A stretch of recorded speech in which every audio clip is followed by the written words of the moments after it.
You're in Braves country.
Lineup for Braves Country by D.M. McGee.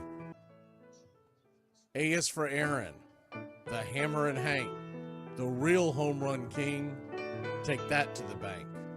B is for Bobby. Cox never cowered.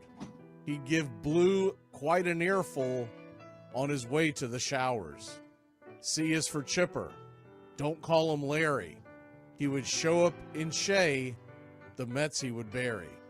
D is for David. Justice he'd bring. A Game 6 solo brought Atlanta their ring. E is for Eddie Matthews. 512 bombs away.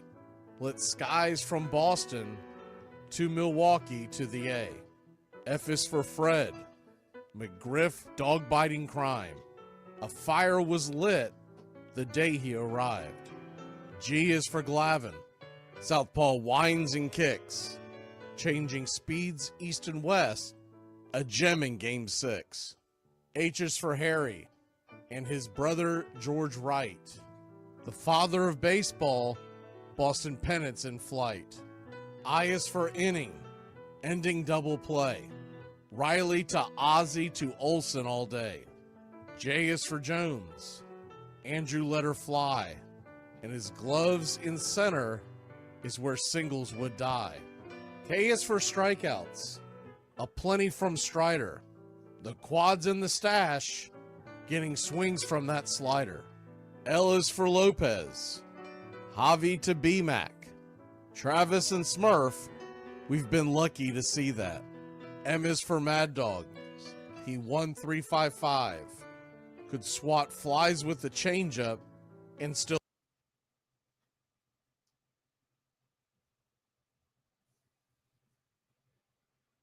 bust you inside. N is for Necro.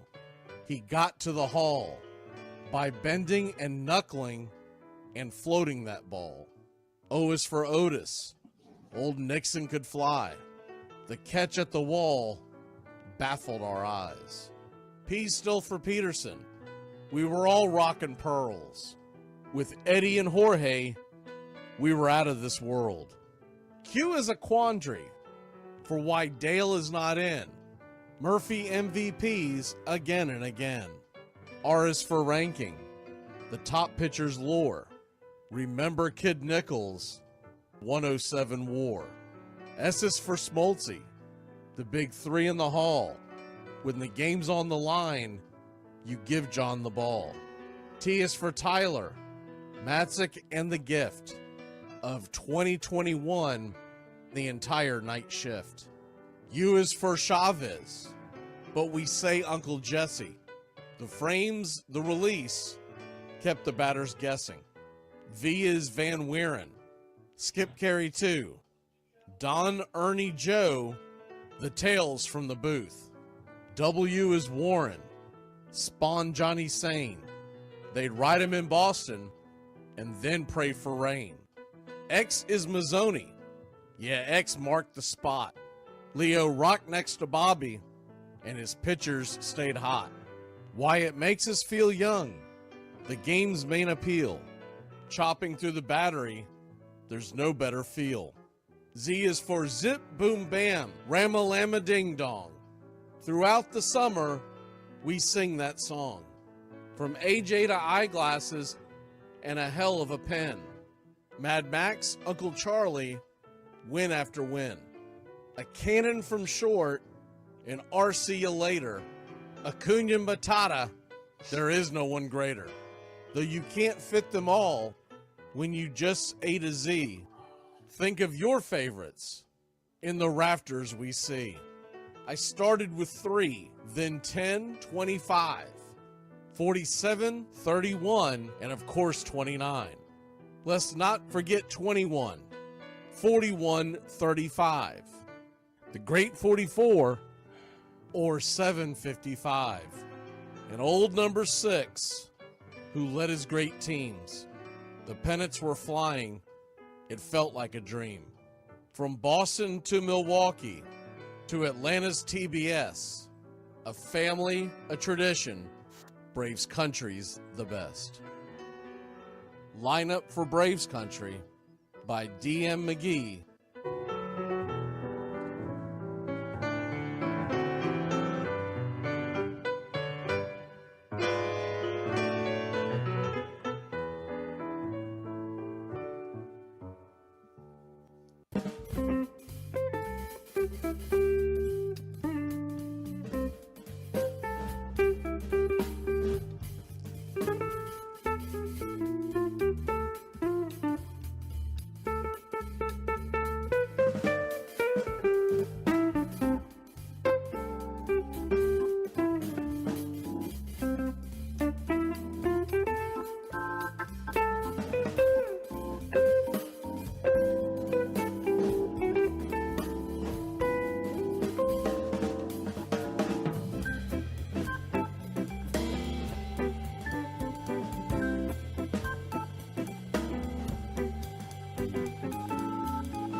All right, you guys, let's listen up. We won a game yesterday. And if we win one today, that's 2 in a row. We win one tomorrow, that's called a winning streak. It has happened before. So let's see some hustle. Let's jack it up a little. I got a feeling things are about to turn around for us.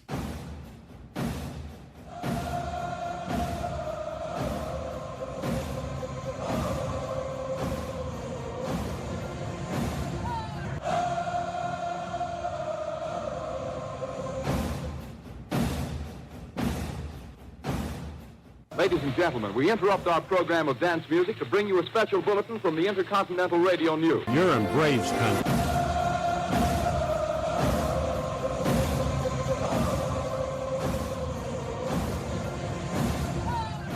Good evening, Braves country. Hope this evening finds you well.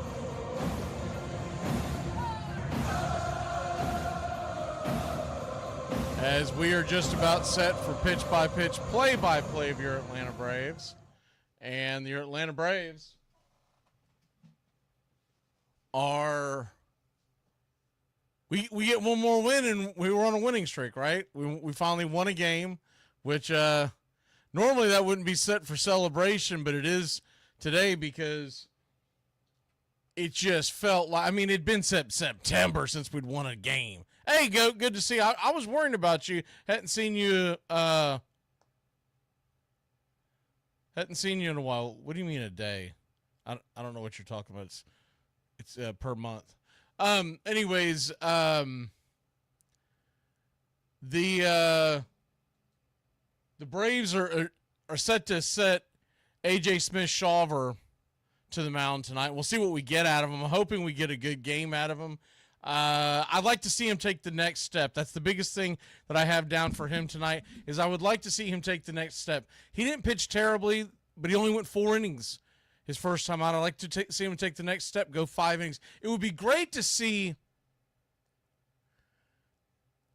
a quality start, meaning 6 innings, giving up 3 runs or less.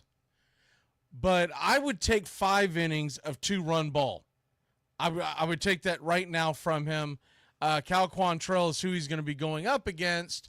And Cal Quantrill, if you're not familiar with him, he's not bad. He's a decent starting pitcher. And I thought he did pretty well last year out in Colorado, all things considered. In fact, he was on the trade block for quite some time, and I thought the Braves actually might go get him to just eat innings. He's not a guy who's going to put a charge into your rotation, so to speak. But this was back when the Braves were, this is last summer when the Braves were getting absolutely annihilated. And he had a bad first outing, but we'll see what he does today. Now, Father Time's undefeated. Last year he was pitching well. We'll see what he does this go around. His first go around, Cal Quantrill. By the way, he has he's got a 7-pitch mix. And sometimes people say if you got 7 pitches, you don't have any. So, kind of like the old quarterback joke. If you have more than one quarterback fighting for the job, you really don't have a quarterback. He went 4 innings and gave up 6 earned runs. So he got pelted, but it was his first time out, and we all know how that goes. We've seen plenty of pitchers over the years. It was against the Mets, and it was in Miami. What did he give up here? 8 hits, 6 runs, 2 strikeouts. So he's known as a control pitcher. He's known as a guy that normally tries to keep the ball on the ground. Obviously, he didn't do much of that in that first outing because he gave up 2 home runs. That was back on, was it Monday? So he's going off normal rest. That was the Monday game against the Mets on March 31st.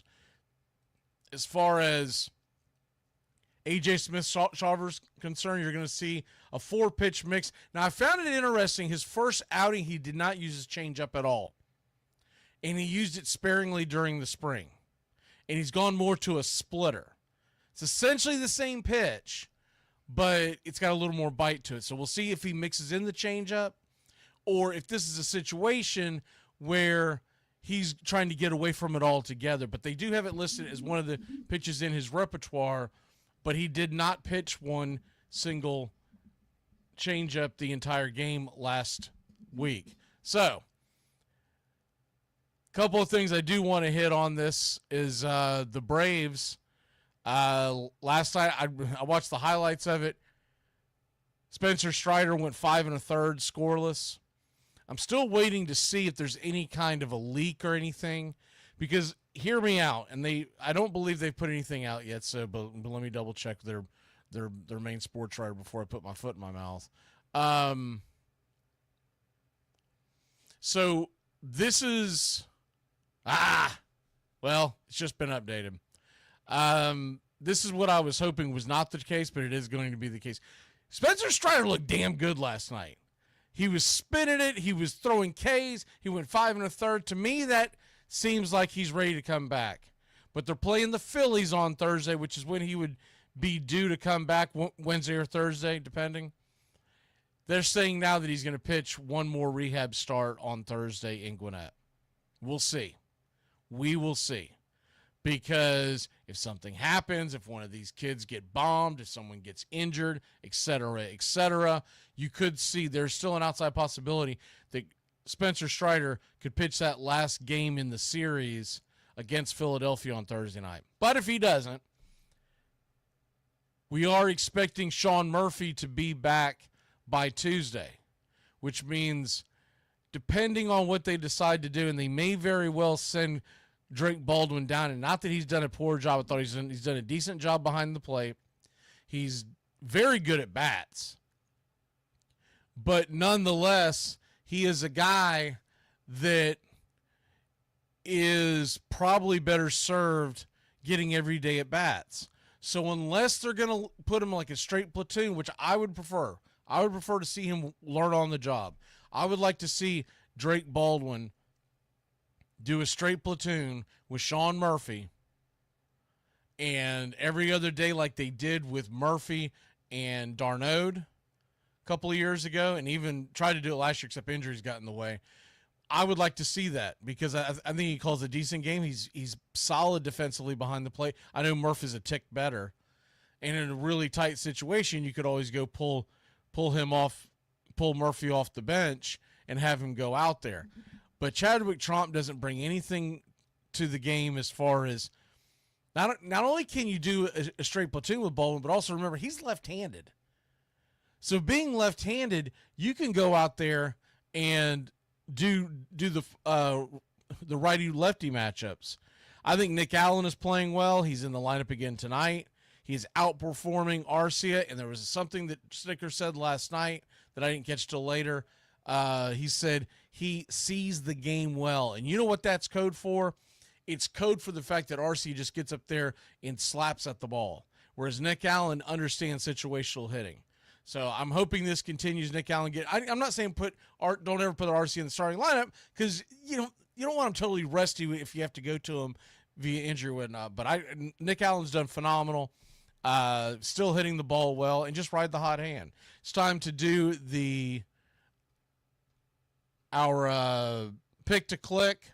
So let's do that. Can you predict what will come in 100 years, or in 10, or in the next minute? Some people think they can. Nuclear scientists, mathematicians, astronomers, biologists, because they see beyond the known dimensions of time and space.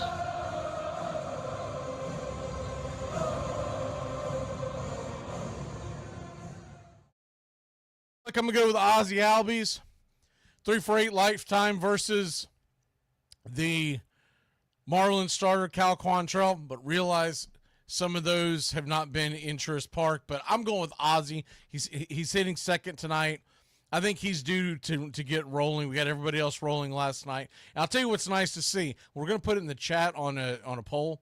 Who's going to be the first guy to hit 2 home runs for the Braves? We have 6 guys in the lineup tonight. The 1 through 5 hitters and the number 9 hitter all have hit 1 home run. Who gets number 2 first? Does it happen tonight, or do De La Cruz and Drake take their turn? All right, let's get set. Pitch by pitch, play by play of your Atlanta Braves.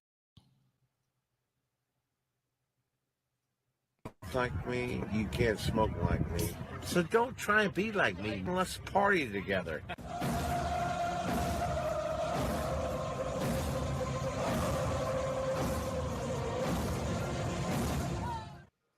There's something kind of about a kid that's never played baseball.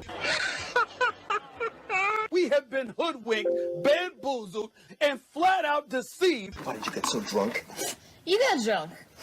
I'm just really exhausted. What's in that cup? Arma Cokes? Do you have any idea how important this is? We're trying to save the pub bowl. Really? This is what you're doing? This is what you're doing?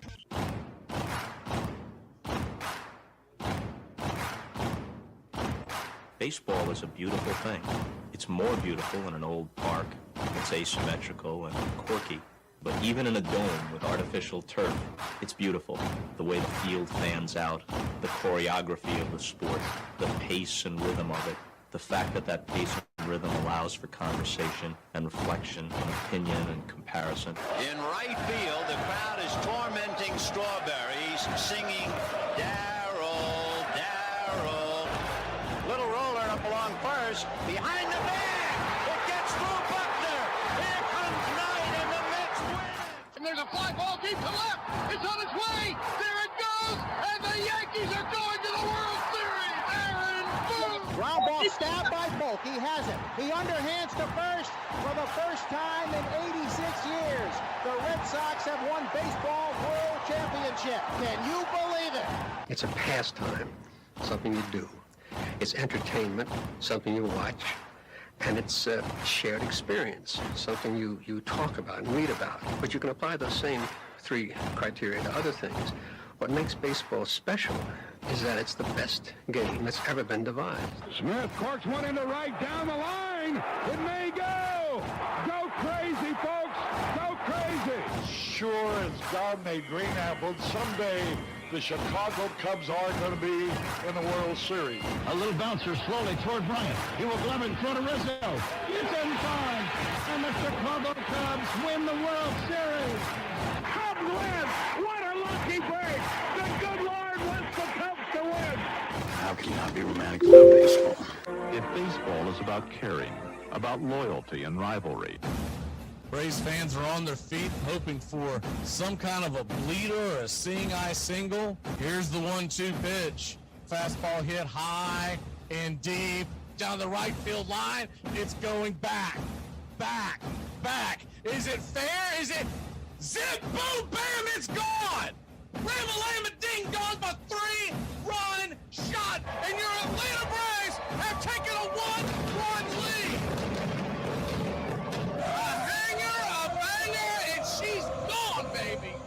There's a very peaceful thing. It was created and played in pastures and meadows. There's grass, there's outdoors, there's everything that people thought was American and feel about America you get in a ballpark. And it's the wonder of walking through that dark tunnel and seeing a huge open space where men play the little boy's game.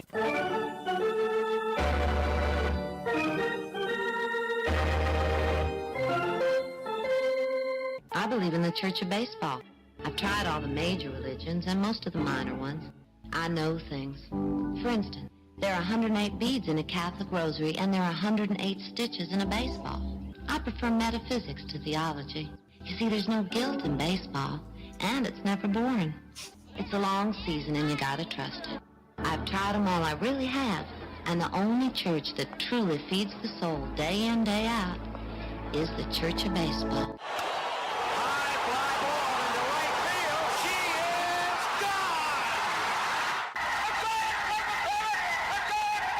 Swung line drive left field. One run is in. Here comes Reed. Here's the throw to the plate. He is safe. You're in Braves country. If there's a bigger thing going on right now, I don't know what it is. We're down to one strike here. Gurriel, the last hope for the Houston Astros. Here's the 0-2 pitch. Swung on, bounced over to Dansby. Dansby fires it over to first.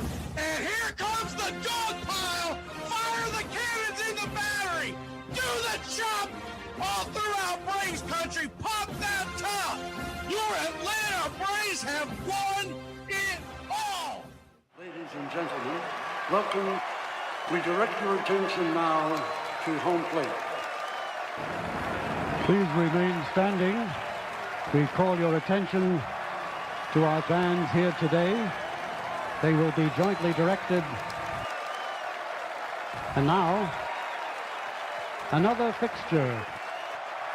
Our national anthem.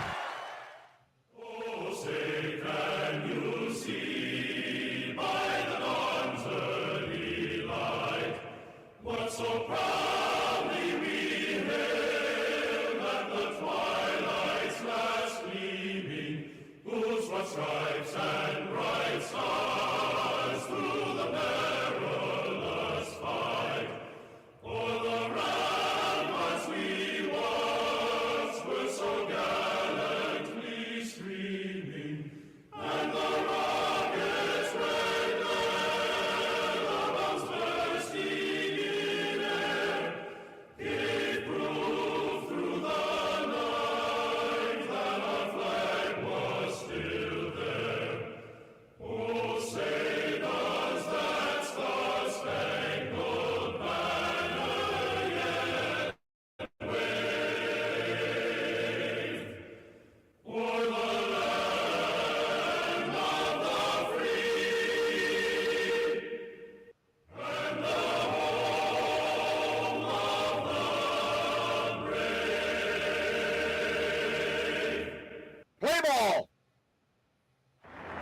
This time, ladies and gentlemen, we'd like to introduce today's teams as participants in this historic game.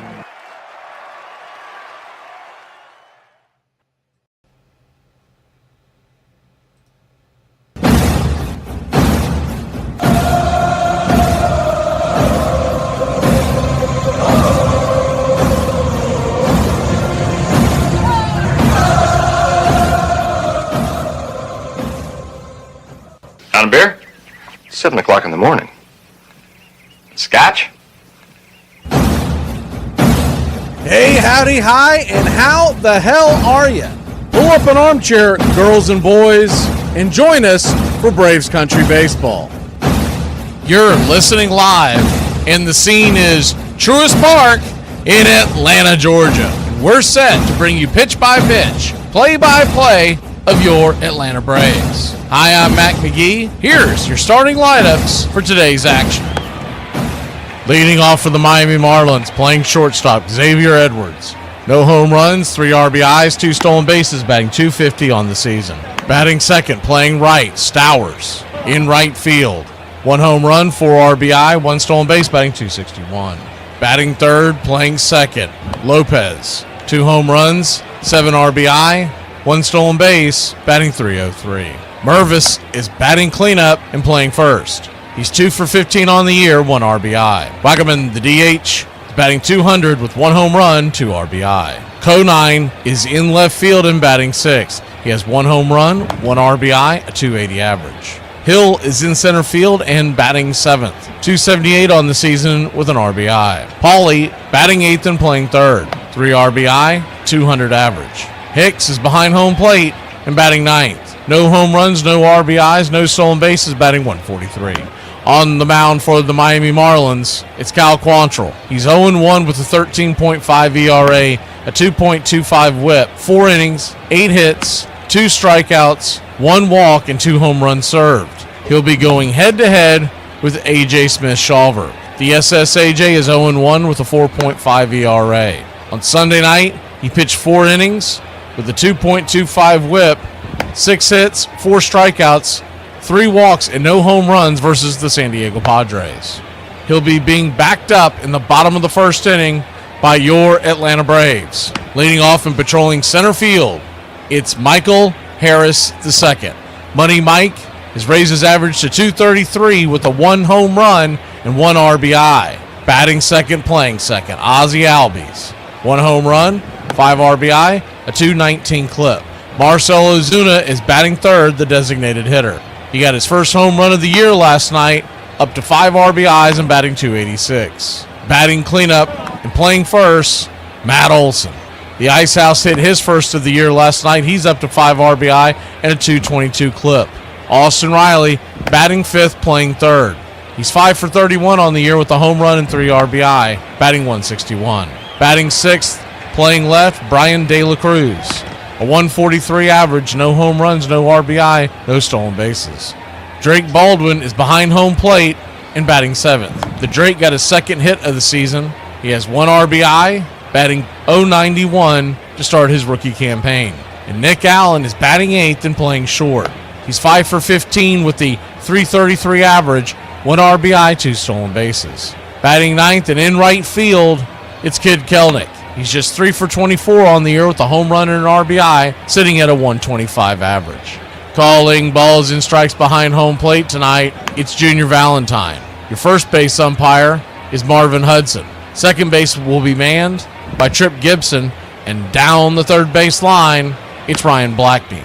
Game time temperatures tonight in Truist Park sit around 82 degrees, with the wind blowing in from center field at 11 miles an hour. Your Atlanta Braves are minus .275 on the money line. Marlins plus 200. The over-under is 8.5. Our pick to click tonight, give me Ozzie Albies. He's 3 for 8 lifetime, a .375 average with 1 RBI versus Cal Quantrill. We'll go with the Atlanta Braves and the over. Give me Atlanta Braves on the money line, riding away in victory, 6-3. Put your click in the chat, slap that like, and let's get ready, Braves Country.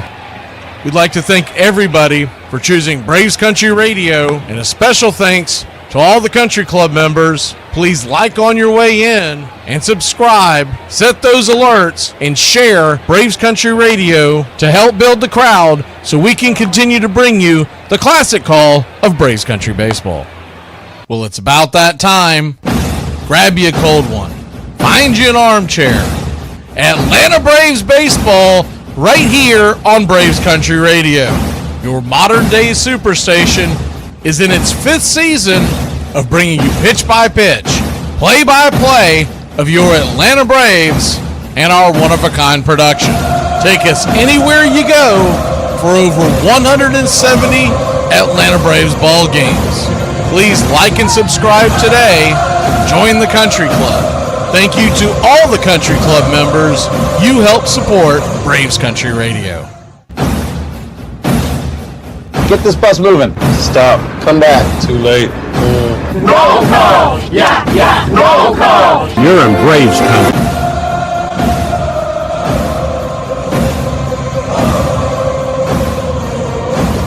Good evening, Daryl. Charles Fritz, good to see you. Robert, good to see you. Good evening, John. We got the GOAT. Hellion. Daniel, good to see you. Daniel Barry. Gary the Real McCoy. Bush and Buttons.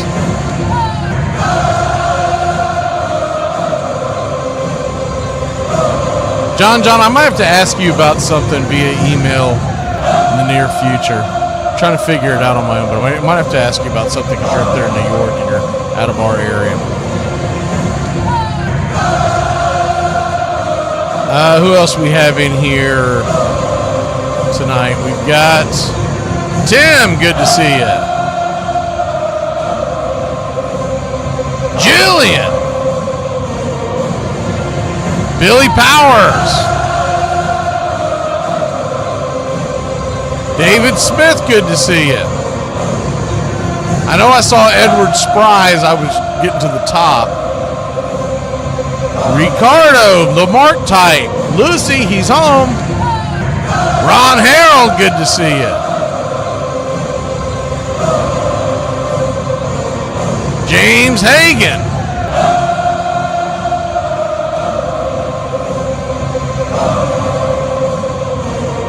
Mr. Woodrow, BFB. Not sure what all that means, but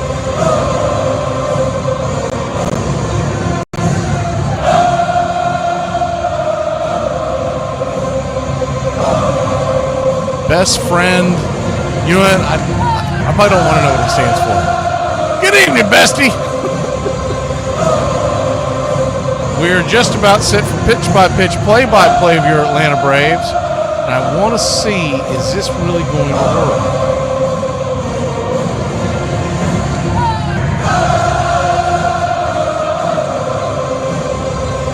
For one of them.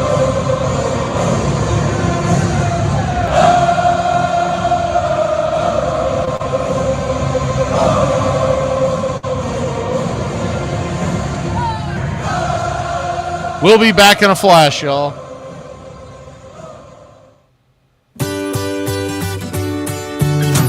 Hey, Braves Country, Mac McGee here for American Rebel Beer. America's patriotic light lager, all natural ingredients. Stand tall, be proud. The perfect beer to celebrate life, liberty, and your pursuit of the American dream. America's patriotic light lager, offering a crisp, clean, bold taste. Perfect beer to celebrate life, liberty, and your pursuit of the American dream. A beer with only 110 calories that tastes like a full-flavored beer and celebrates like freedom.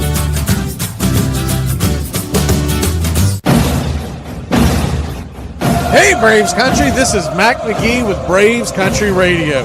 We are bringing you pitch-by-pitch, play-by-play of your Atlanta Braves all year long. Join the Country Club today. Help support Braves Country Radio. Join the Country Club today. It helps us bring you more of the game we all love. Braves Country Radio, your home for the classic call of Braves Country Baseball.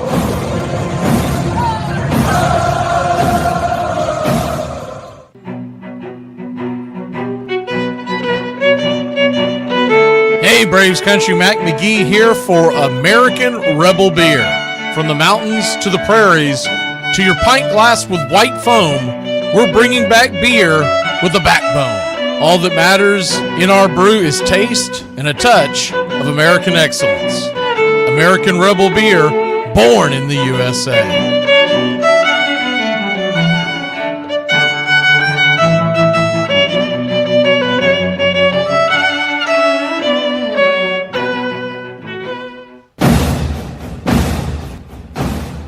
Ladies and gentlemen, we interrupt our program of dance music to bring you a special bulletin from the radio news. Sit quietly and we will control all that you see and hear. There is nothing wrong. You are about to participate in a great adventure. You are about to experience the awe and mystery. You unlock this door with the key of imagination. Beyond it is another dimension, a dimension of sound, a dimension of sight, a dimension of mind. You're moving into a land of both things and ideas. You've just crossed over into Adventures in Time and Space. We offer you Braves Country Radio, your home for the classic call of Braves Country Baseball. Hi, folks. Join us now for another Braves ball game. Yes, sir. This is the one we've been waiting for. This is it. This makes you feel like it's spring and baseball. No more measles and free tickets to the circus. You're in Braves country.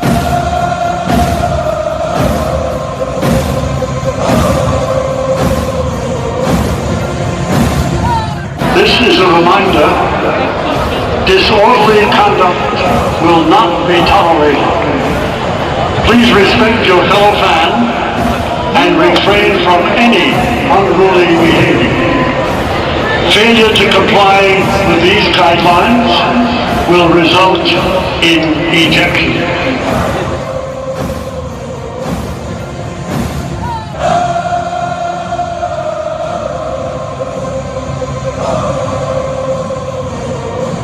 Good evening, Braves country.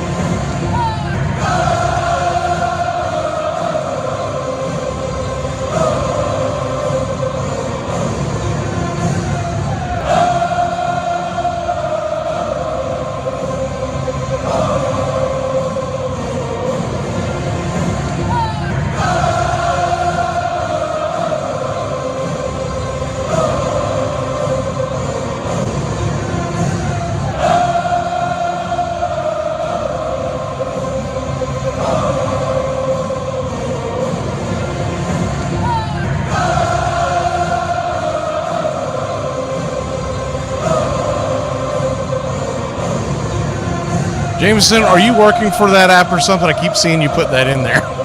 Nobody cares, dude. I'm like, what are you doing, man? Did you buy stock in that bozo app?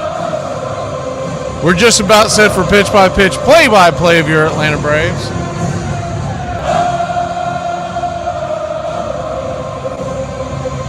That comment was from Jason, by the way. He's over here laughing his ass.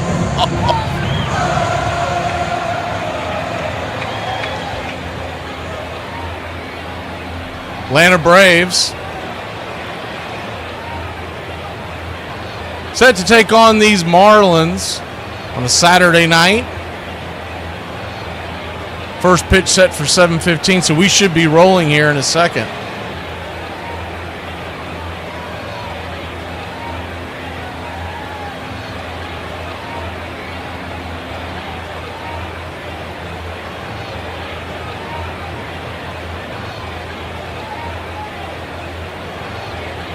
Xavier Edwards climbing into the box as he finishes his final warm-up tosses. The Miami Marlins are wearing their black shirts, road jerseys, gray pants, Marlins across the chest.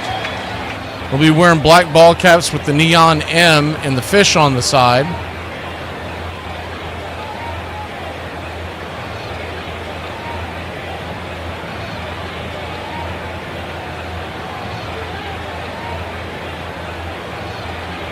We're just about set.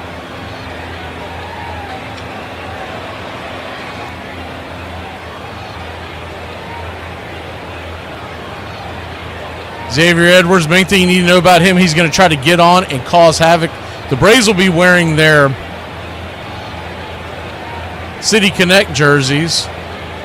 Very familiar looking to those who watched the Braves in the 70s. I'm wondering if they're going to get another one in the near future, because I'm noticing a lot of teams are doing the City Connect a second time. They're coming out with new ones, and I know it's just for jersey sales. But it's kind of odd because most of them aren't very good to begin with, and they're doing a second one.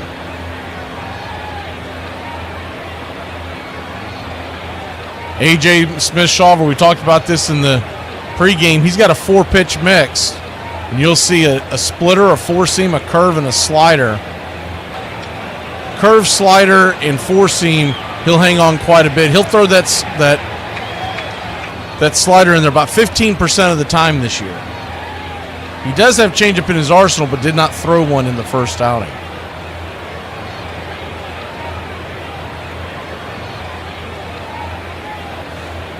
Edwards will be followed by Stowers and Lopez.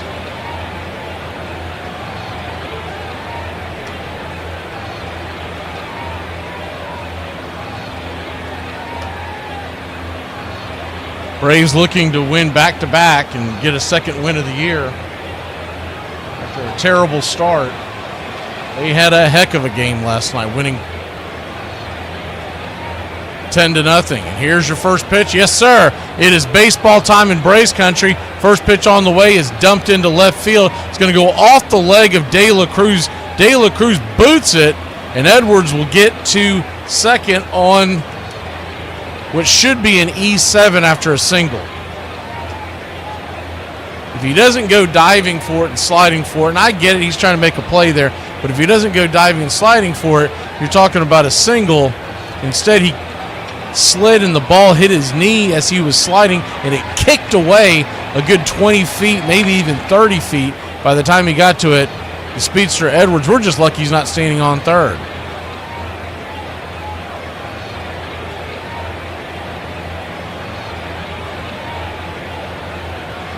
First pitch on the way, swung on and lifted by Stowers. He's going to drill it towards deep into left field, and the catch is made by De La Cruz. De La Cruz turns around and fires it to second. Edwards had gone back to retreat.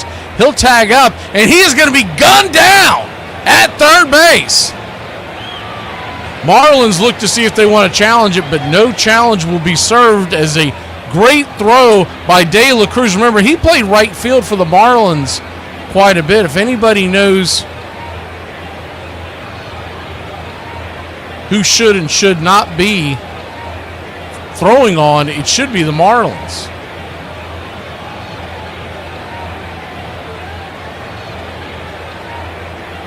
A.J. Smith-Shawver comes set, 2 outs here in the top of the first. First pitch on the way is down below the knees, outside wide. It's 1-0. 1-0. Kicks and fires in the dirt. 2-0. With a 2-0 count.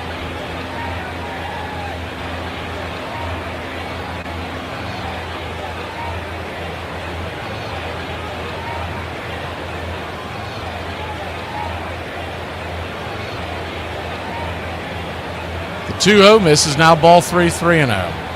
Still trying to see if we can get that. Do you have to work the 3-0 pitch right there at the knees? 3-1.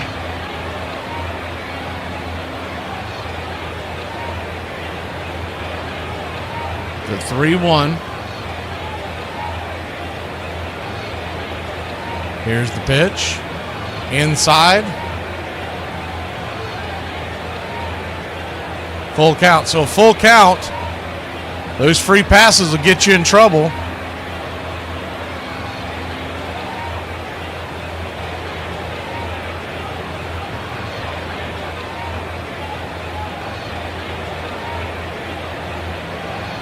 Coming to the plate is Mervis. Mervis, the cleanup hitter from the left side. First pitch on the way. Swinging. That ball's pounded deep into right field. That's going to just get over the wall, and it is quickly 2-0 Miami. Miami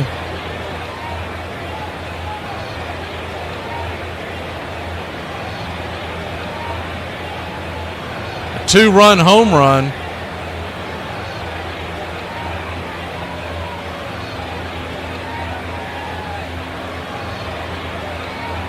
Fastball that just got way too much of the zone. And A.J. Smith-Shawver off to a terrible start. Give up the base hit and hard hit ball that was caught that caused the second out as De La Cruz gunned down the runner at third. Now a walk and a home run, and it's 2-0. Wagaman, the designated hitter, comes to the plate. Righty-righty matchup. First pitch misses. It's 1-0. The 1-0. Down and away. 2-0. So a 2-0 count.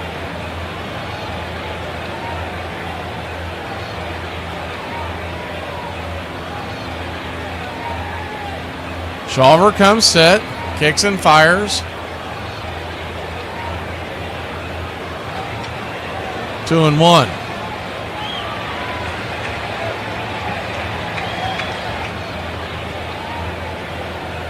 The 2-1 pitch, right there at the knees. 2-2.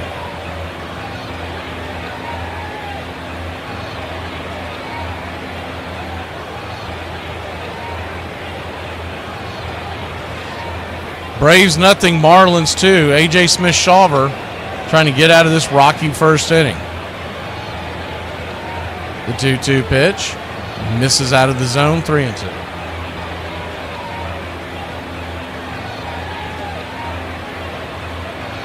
That pitch was in the dirt, down and away.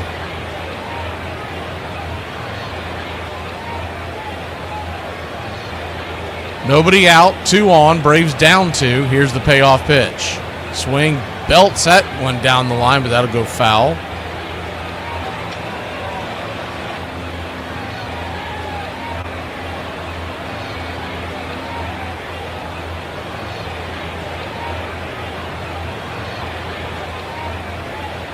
The payoff pitch. Rocks and fires, swing, chops it off the plate. We'll do it again.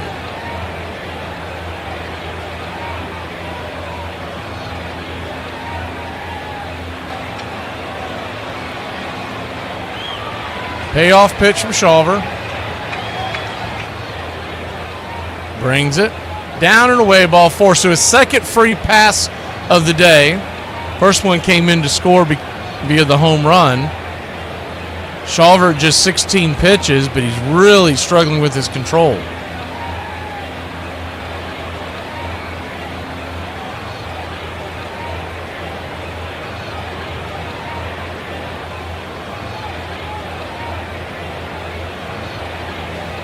One on, 2 outs.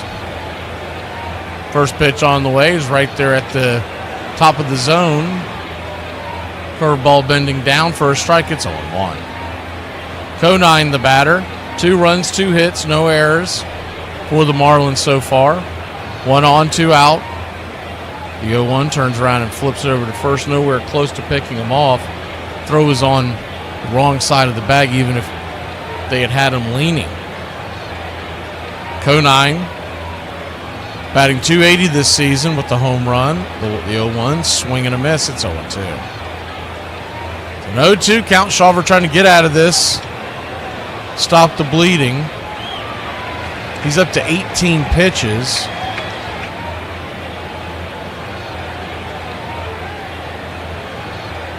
The 0-2. Swing and a miss, strike 3. Got him. And that'll end the inning. So a little bit of a bumpy ride, but that's all right. We'll get some runs back. Let's get them, Braves country. We'll be back in a flash. Braves trail 2-0 to the Fish.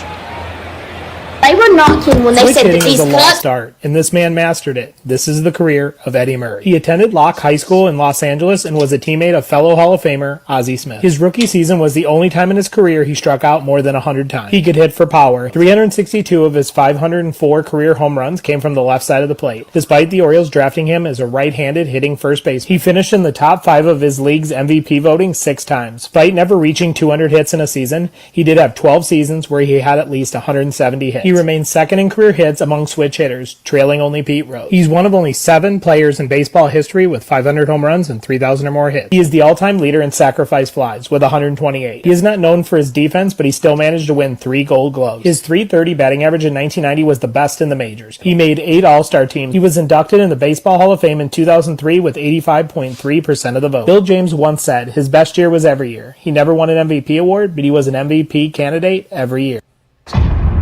So Game 2 loomed as critical for the Cards. But it was the Brewers, propelled once again by Simmons, who jumped out to another early lead.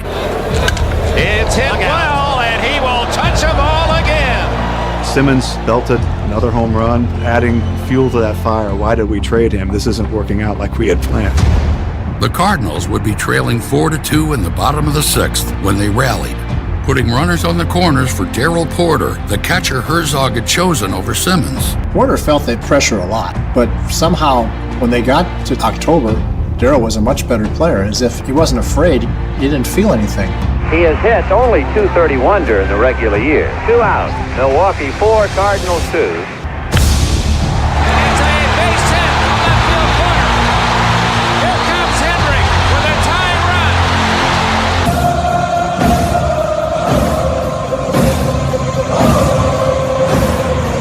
Welcome back. First pitch on the way. Michael Harris, second. Swung on. That ball is pounded into the gap. That's going to get down where the green grass grows. Harris comes flying around first, heading to second, and your Atlanta Braves have a leadoff double. Let's get it going, Braves country.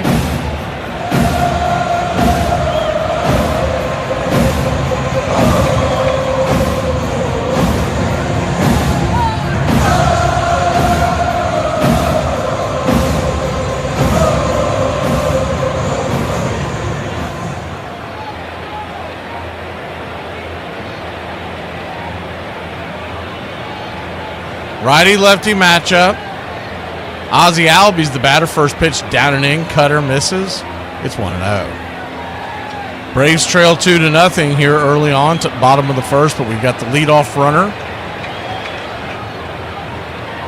standing at second after the leadoff double by Michael Harris II. The 1-0. Swung on, lifted into right field.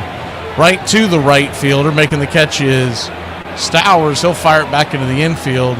Not a very far fly ball to go on. The ball was fairly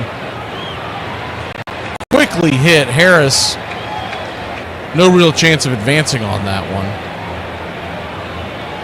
Marcell Ozuna will be your batter.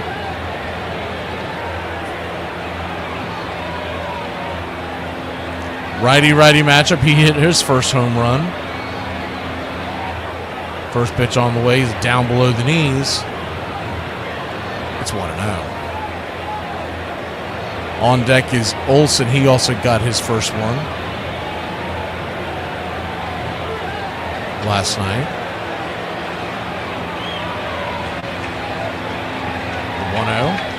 The 1-0. Inside 2-0. So a 2-0 count.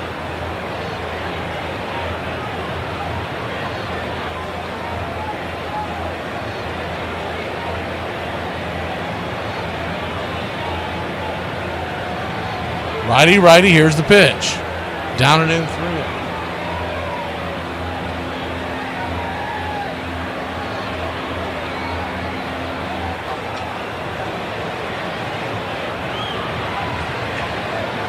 The 2-1. Kicks and fires. Swing, pops it up. Man, did he chase something he should have never swung at. Thankfully, it's going to bend out of the seats. Foul.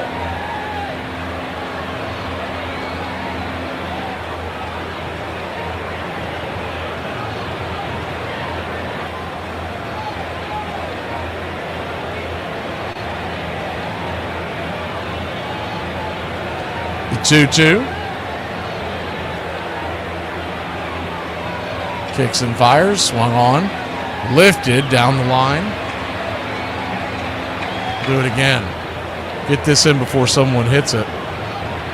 Who's going to get all 5 of your Braves? We couldn't put them all in, so if you want to put Kelnick or Ozzie in there, you can do that as well.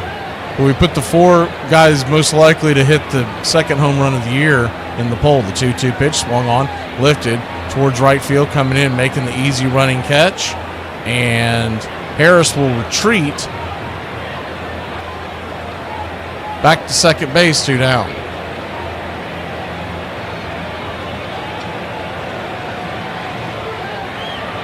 Two down.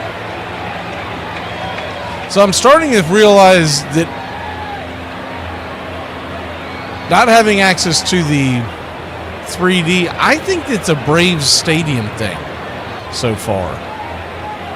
As the first pitch splitters in the dirt, it's 1-0. I'm going to try something else tomorrow, but it's not coming up. I got the Tampa Bay Rays, which I'm in the Florida area, so they would be considered blackout region.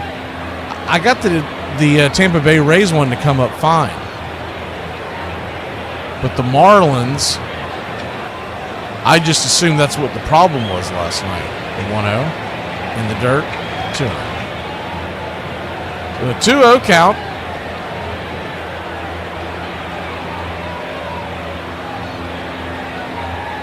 Righty-lefty matchup. Olsen trying to find a way to get Harris in. He leads off with a double.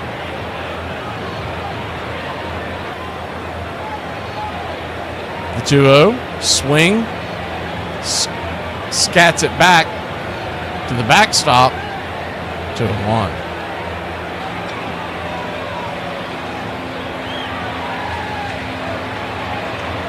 Baltimore leads Kansas City 8-1.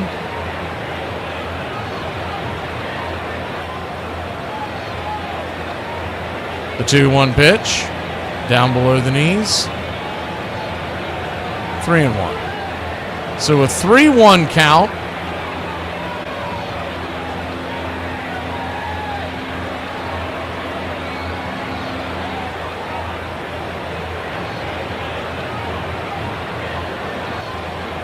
The wind up to pitch, swing, lifts it, high into center field, going back on the track, making the catch at the wall. Just under 400-foot fly ball. It would have tied the game. We'll be back in a flash. We go to the second inning, trailing by 2. I ain't on a run from the law, okay? We just see things a little differently, so I just had to leave Florida till it cools down a little bit. But let me tell y'all why America's the best place to be on the run, okay? If I was in England right now, it would be cold, drizzly. Big Ben would be waking me up every hour, banging his bells, okay? The king would be stomping around trying to throw me in a dungeon. Okay, this is why my heart breaks for those people in England. Keep on rocking. I just living like a president in the land of the free and the home of the brave for a little bit, man. This is the story of 3 men who woke up as baseball players, and by the end of the day, they would become heroes. In the 19th century, George Davis, Kid Gleason, and Mike Grady were all part of the New York Giants. While on a streetcar on their way to the Polo Grounds on April 26, 1900, they noticed fire coming from an apartment house just a few blocks from the stadium. Not wasting any time, Davis climbed a fireman's ladder and rescued a woman who had fainted. Then Gleason joined him and led another woman and a child down the fire escape. After the fire department arrived, they stayed until all the people were out of the building. The fire would leave 45 families homeless, but alive, thanks to the quick thinking of those 3 Giants players. They eventually did make it to the ballpark and played a game against the Boston Bean Eaters that afternoon. And that's the story of how 3 baseball players turned into heroes. As a teammate and a friend of Darrell's, it was great to have him experience that because he did. He took a lot of grief out there. At the end of 6, a 4-4 tie. The score would stay tied into the bottom of the 8th when the Cardinals again got some base runners looking to take their first lead of the series. Bases loaded, 1 out, and the 3-0 pitch to Steve Braun is 4-4. The Cardinals take the lead 5-4 as Ladd walked in the tie-breaking run.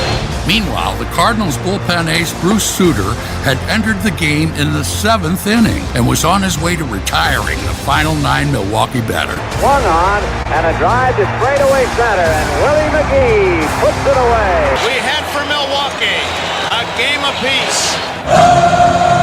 Welcome back. First pitch on the way. A.J. Smith-Shawver fires a strike right there on the outer cut. It's 0-1. The 0-1.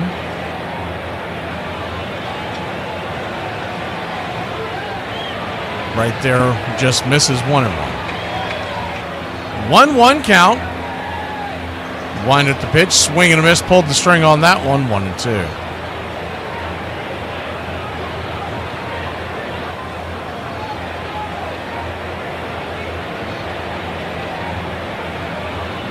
Miami 2, Braves nothing, top of the second inning. The 1-2, swung on, lifted over towards third. It's going to be foul ball. Good thing is Riley threw it towards the dugout.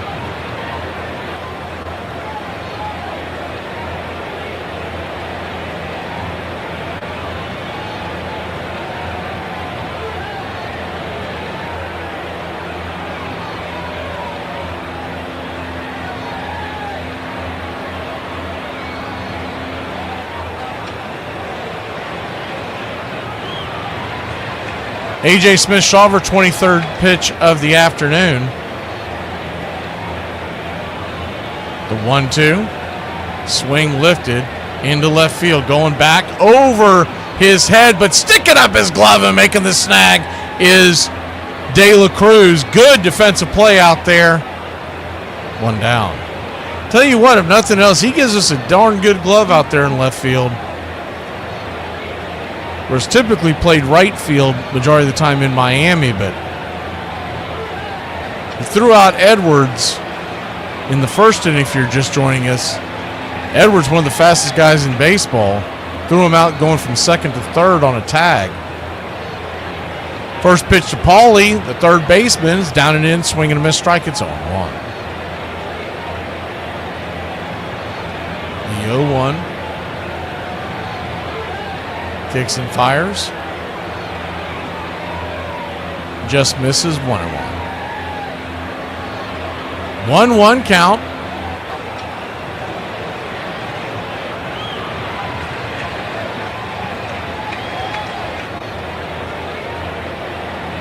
Right there, first strike, 1-2. The 1-2 in the dirt, 2-2.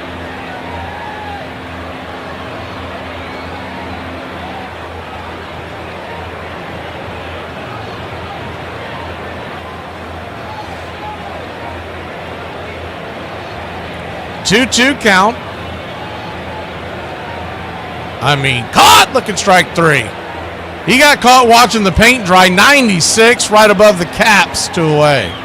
Home plate umpire Junior Valentine. I don't know if he was smoking a cigarette or something behind home plate. He took a long time to call that. It was definitely a strike. Getting the call from him was like pulling teeth. Shawver goes back to work. First pitch on the way to the number 9 hitter, Hicks, is down below the knees, but called for a low strike. We'll take it. It's 0-1. The 0-1. Inside. 1-1. 1-1 count.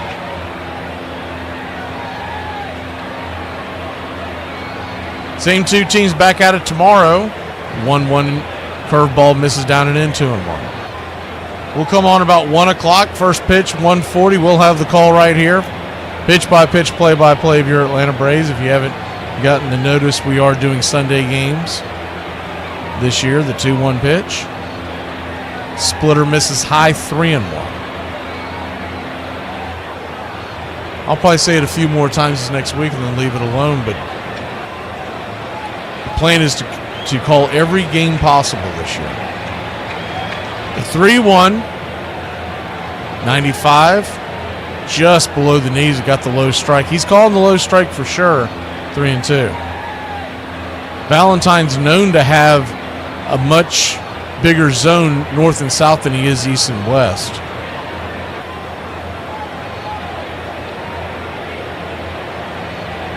The payoff pitch. Shawver comes set, brings it. Swing, ropes it down the right field line, but bends foul. Ricochets off the netting into right field as Kelnick corrals it and tosses it away. Shawver will get back to work. The payoff pitch. Swing, that ball's belted high and deep. Is that one going to stay? Kelnick running out of room. It goes off the brick wall. Good job by Harris to play it off to Karam. He'll throw it into the infield. Bad throw, but Riley's there to back up the errant throw. He'll stay at second base. It's a long, towering ball up there. I was looking to see what the depth was this time, how high it was, see if maybe Acuna could have gotten that. But no, that thing was pretty high up there on the bricks. I think Kelnick was hoping he was going to be able to make a play. A good job by Michael to corral the Karam. First pitch on the way to Edwards, who singled his first time up.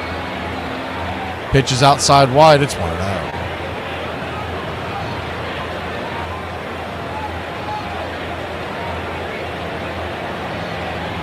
The 1-0. Kicks and fires right there. 1-1.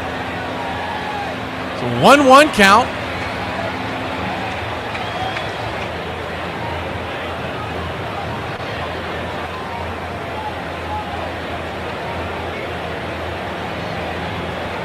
Runner at second, 2 outs. The pitch, 94. 1-2.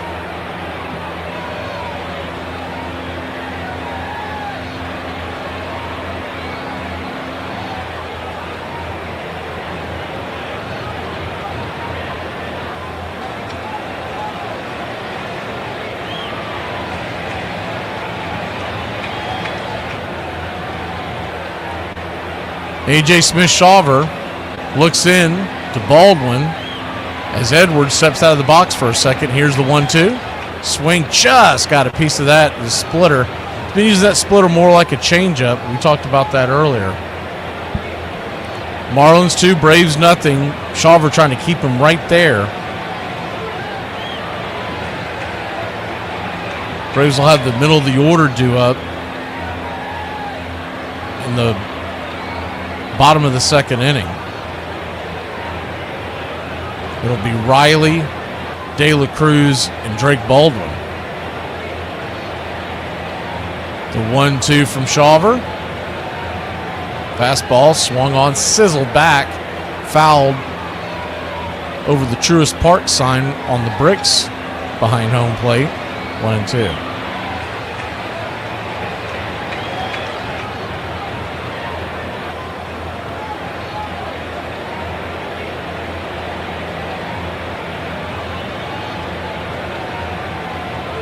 The 1-2, down and away, 2-2.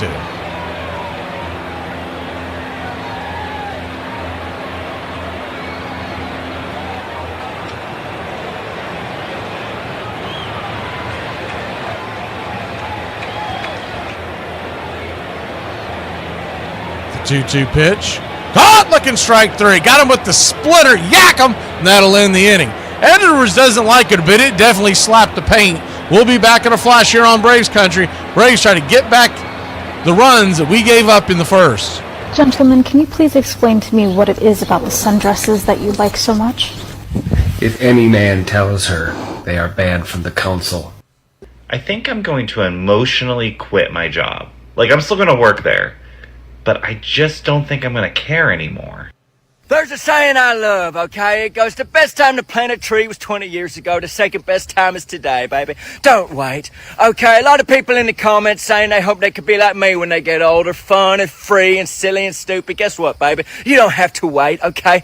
In 1776, Hamilton was 21, okay? Lafayette was 18. Jefferson was 33. These weren't crotchety old men complaining. These were excited young folks being the change they want to see in the world, creating America. They had George Washington on their team. They could not lose. They defeated the biggest empire in the world, and we kicked their ass and sent them back to England. Okay, this is the beauty of the land of the free. Have fun. Be silly. It's not too serious, man. This is the beauty of life, all right? Keep on rocking in the land of the free, baby.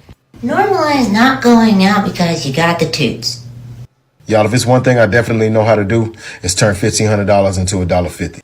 The fans in Milwaukee were primed to see the Wallbangers pound the ball all over the park, but instead the power in Game 3 would come from an unexpected source for the visitors. Hit high and deep to right field, and McGee will touch them all! A 3-run home run for rookie Willie McGee, and the Cardinals jump in front 3-0. Very few people on a national stage knew of Willie McGee. They got to know him in Game 3. McGee hits another drive to right field, and that might go. It's gone. Home run McGee. His second of the game. And we go to the stretch half of the 7th inning with a score in Milwaukee. St. Louis 5, the Brewers nothing.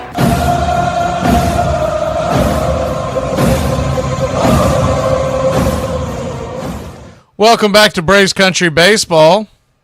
I'm just going to go ahead and say this over there. I wasn't going to do it with all the radio stations involved, but screw it. Is the first pitch right there for a strike to Riley, followed up by a four-seam fastball up top for a strike. It's 0-2. If you could go on to your desktop or laptop or whatever, go to MLB.com where the scores are, the scoreboard, and then go inside where it says game day, and you go where the live area is. And I'm asking, Beav, I appreciate you, but I'm wanting to know something for people who are not in this area. Is the 0-2 down and away 1-2? if you can go in there and see if the 3D appears on the Braves game, because I'm getting it for every single game tonight, but I'm not getting it for the Braves. I'm starting to think they screwed something up at Truist Park. I thought it was because of the Marlins, the 1-2, down and away 2-2, because I'm in Florida. Yesterday when it wouldn't pop up, I thought it had something to do with the fact that we were in Florida, et cetera, et cetera. And Tampa wasn't coming in, but they were on Apple last night. So it's not. So this is the first home series for the Braves with the 2-2 inside misses 3-2. Thank you, Goat. I'm pretty sure that you know where to go for it. But I just want to know, like, if they've screwed it up for the Braves, because it doesn't make sense that I'm getting it for Tampa and not Miami. The payoff pitch, swing, rattles it back foul. Do it again. You are seeing it, okay?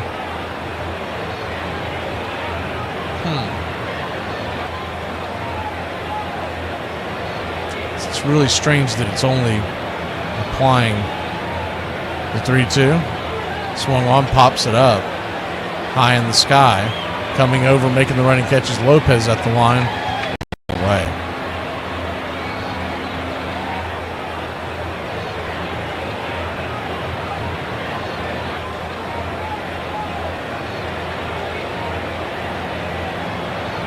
Well, I just wanted, John, just look and see if that's how you get the game as MLB, then all you got to do is go online. I can't check it because I'm in Marlinsville. First pitch on the way is swing.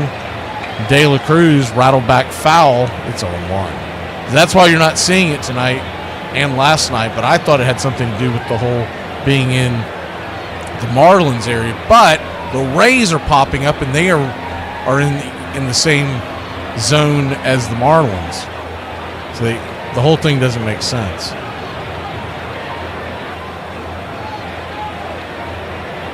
The 0-1 swung on, chopped over towards left field. It'll be a single. And coming through. Okay, John. Hellion, you're in Jacksonville and you're seeing it?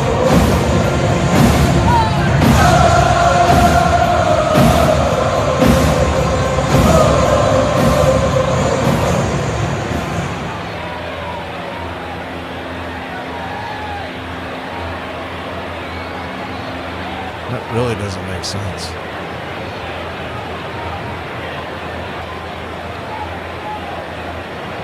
Baldwin, the batter, runner on first, one out. The 0-1, down and away, 1-1. You're seeing it on the scoreboard, right? I'm not talking about going to watching the actual ball game. I'm talking about the scoreboard, Hellion.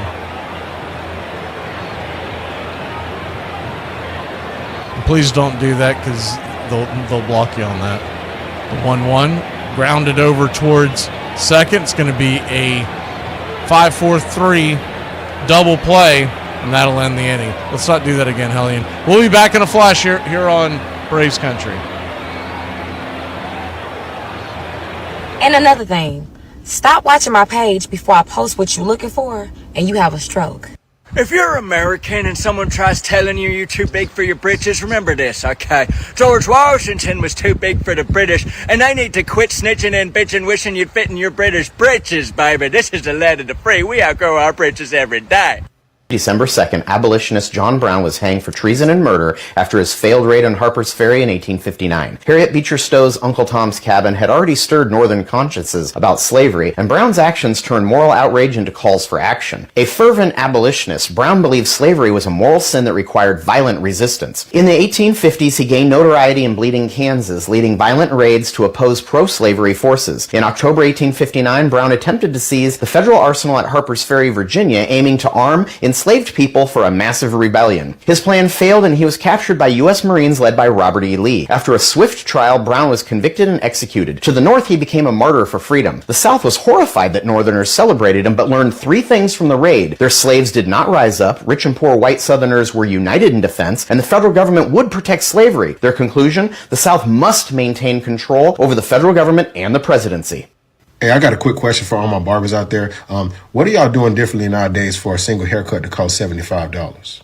While McGee had been providing the offense, Joaquin Andujar had made sure the Brewers didn't get anything going, pitching a 3-hit shutout into the 7th inning.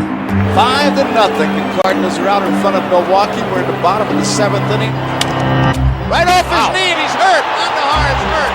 Andujar is riding in pain on the grass. You know, we made fun of him about that. You know, he was flopping around like a fish on a bank.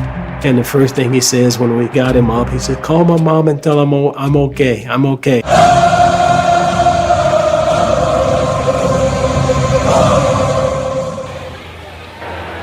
Welcome back.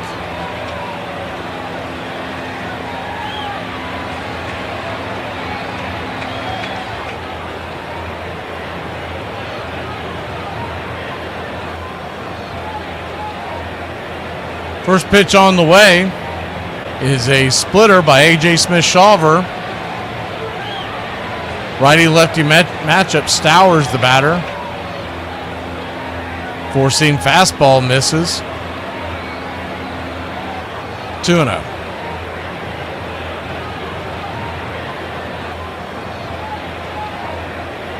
Two-0 count. Kicks and fires. Four-seam fastball.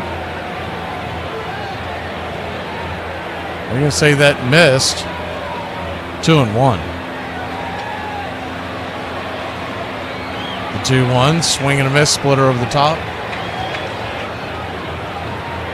Evens up the count. 2-2.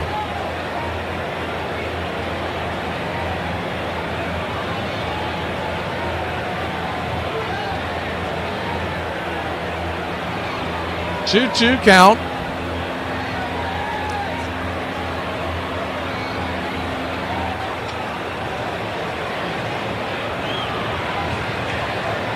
Four-seam fastball. Got him with the strikeout.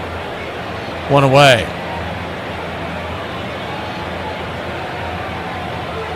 One down. It never did this last year, and it's just really strange because I've tried 2 different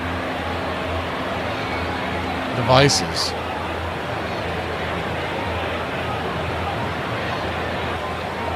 Righty-righty matchup. Lopez, the batter. First pitch on the way. Swings at a pop-up. He walked his first time up, but this will be a can of corn just past second base bag. Ozzy's got it. 2 away. Trying it on a third device now, but I don't really see how any of that would apply.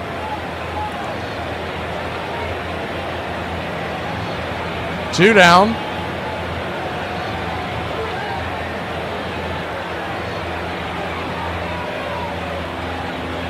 First pitch on the way is a curveball. Misses. 1-0.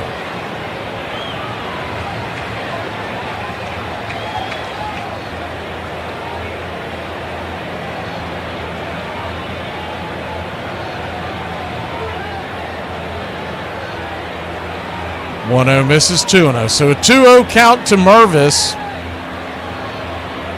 He had a 2-run home run his last time up. The pitch on the way, swing and a miss. 2-1.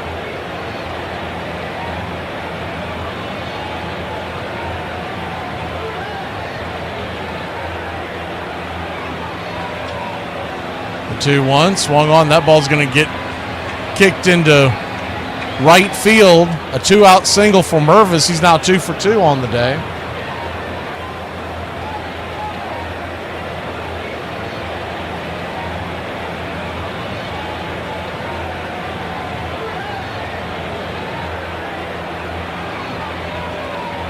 Braves 2, Marlins nothing.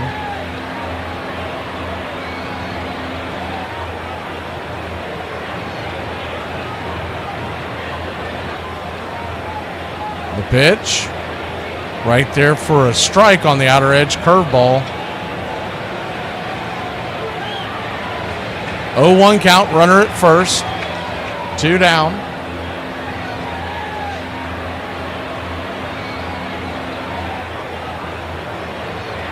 The 0-1. Rips it towards left field. Coming in, making the running catch is De La Cruz, and that'll end the inning. Braves trail 2-0. We head to the bottom of the third here in Braves country. Try to get some runs when we come back. Leo DeRocher once compared him to Willie Mays, saying Willie had everything and Pete had everything but luck. Harold Patrick Reeser, or Pistol Pete, signed his first contract with the Cardinals when he was just 19. In just his first season, he won the National League batting title while leading the league in doubles, triples, total bases, runs scored, and slugging percentage. And that wasn't all. That same season, he was named a starter on the National League All-Star team and finished second in MVP voting. In July of the following year, he would miss 4 games after he crashed face first into the outfield wall in St. Louis. On another occasion, he fractured his skull running into an outfield wall. Another time, he was temporarily paralyzed. Throughout his career, he was taken off on a stretcher a record 11 times. Despite being a switch hitter, he primarily batted left-handed because of all the injuries. While playing baseball for Army teams during World War II, he was injured again and had to learn how to throw with both arms. That injury would be the one that eventually ended his career. He was never the same hitter. His shoulder kept popping out of place, and he dealt with constant pain in his arm and shoulder. In 1946, he still proved his value, but not with his arm, with his legs, stealing home a record 7 times. His career consisted of him jeopardizing life and limb in pursuit of whatever the game required, but one can only imagine what would have happened if he wouldn't have played the game with such reckless abandon. With Andujar knocked out, the Brewers quickly took advantage and loaded the bases. But Whitey was taking no chances, even with a 5-run lead. I brought in Suter because it was the third game, first game in Milwaukee. I knew if we'd win that game, we'd get back to St. Louis. That precluded him pretty much from appearing in the 4th game, so that was kind of the risk Whitey took, not knowing how the next game would go. On this night, though, Suter kept the Brewers' bats at bay, with a little late help from the player of the game. One, and it's a high fly ball into left center field. McGee to the wall, leaps in the air, caught the ball. Willie McGee took a 2-run home run away from Gorman Thomas. You know, that was Willie's night, and it couldn't happen to a better guy. You know, he wins Game 3 for us. What's up, Braves country? Looking forward to a great Atlanta Braves season. See you on the ballpark. Welcome back. Nick Allen, your batter, batting .333 on the year, gets his first at bat, first pitch, down and away for a ball. It's 1-0. The 1-0 swung on, chops it foul, 1-1.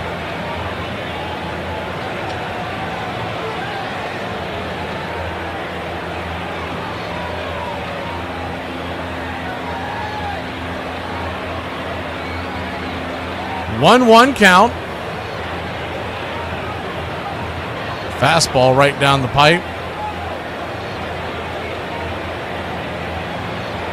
1-2.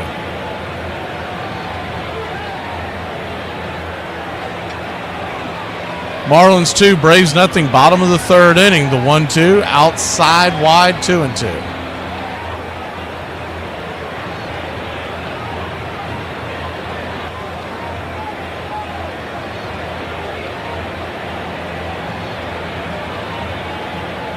The 2-2.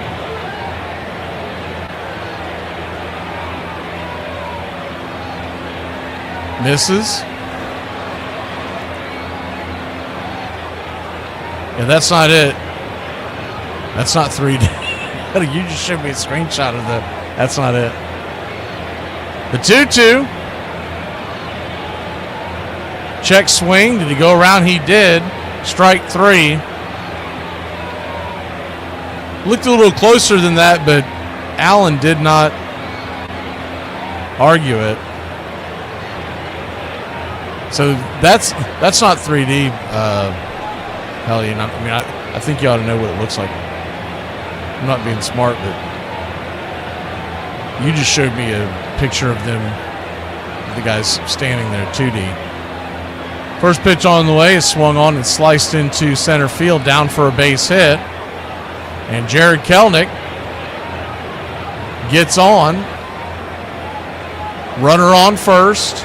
1 out. Good piece of hitting there by Kelenic.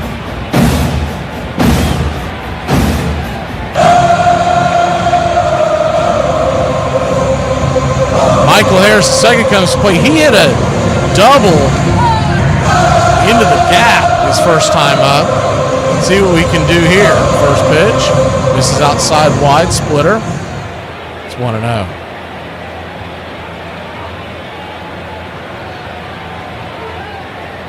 The 1-0. Righty-lefty.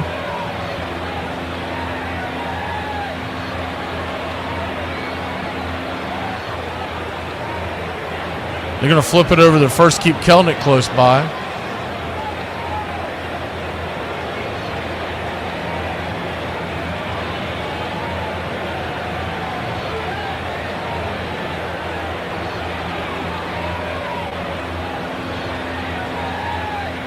The 1-0 pitch swung on, chopped over towards second. Throw's going to go down to second. They're going to get Kelnick by just a hair.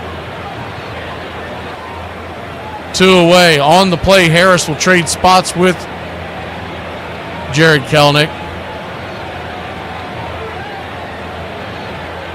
And Ozzie Albies will come to the plate.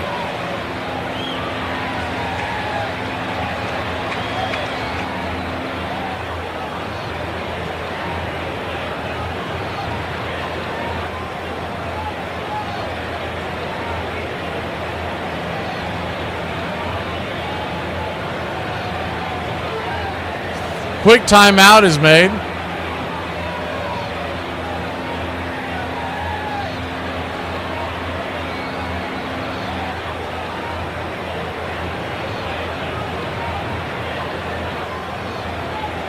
First pitch on the way is down and in. Splitter misses. It's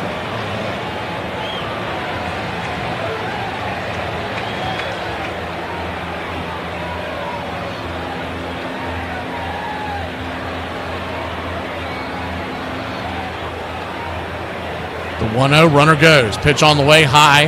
Here comes the throw, and they're going to get Michael Harris. He got caught with his hand in his cookie jar. Harris thinks he got in there safe, so we'll stay here for a second to see if they want to challenge it.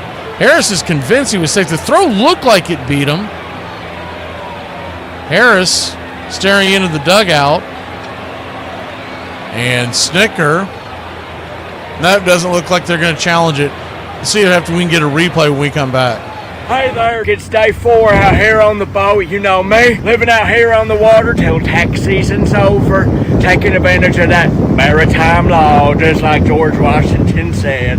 I ain't got no water, but I got a 48 pack of Miller Lite, and I'm living like a king, baby. God bless America, and screw you communists if you don't like how we do it out here. There is a weather advisory in your area. Be on the lookout for thunderstorms, hail, and Cyclone Joe Williams. He got the nickname Smokey and Cyclone due to the impressive velocity on his fastball. He had a record of 20-7 in games against MLB stars and postseason barnstorming exhibitions. He once threw a no-hitter in a game against the New York Giants in 1917, the same team that won the National League pennant that year. Ty Cobb once said he would have been a 30-game winner in the Major League. In 1952, the Pittsburgh Courier asked a panel of veterans and sports writers to name the best Negro League pitcher of all time. Williams won by 1 vote over Satchel Paige. The next day, in Game 4, the Cardinals would take a commanding 5-1 lead into the 7th. But with 2 outs and Suter unavailable, the St. Louis bullpen fell apart against the relentless Brewer bats. Whitey not feeling apparently that he wants to use Suter today. He had the lead, didn't protect it with his ace. Base hit. Brewers will take the lead. 1 run in. 2 runs are in. 7-5 Milwaukee. The Cardinals would have no counterpunch and lose Game 4. Then, in Game 5, despite out-hitting the Brewers 15-11, they'd strand 12 runners and lose 6-4. The series was going back to St. Louis, but the Brewers just needed 1 more win. Busch Stadium in St. Louis, 53,000 partisan Cardinal fans for Game 6. The Milwaukee Brewers are just 1 game away from the championship. The Cardinals, with a win, would force a final Game 7. Join the Country Club today. Help support Braves Country Radio. Join the Country Club today.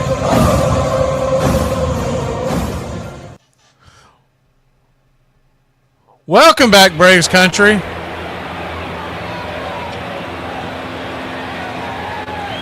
A.J. Smith-Shawver goes back to work. Conine, the batter, first pitch on the way is right there for a strike. It's 0-1. The 0-1, swing and a miss. Curveball down and in, 0-2. Braves nothing, Marlins 2. Marlins got both of their runs on a 2-run blast by the cleanup hitter, Mervis, back in the first inning. The 0-2. Shawver. Swing and a miss, strike three. Got him with that splitter. He's gotten quite a few swings and misses with that splitter, one away. He had the rough first inning, but since then, Shawver has settled down. He's given up 4 hits. He's given up 2 runs.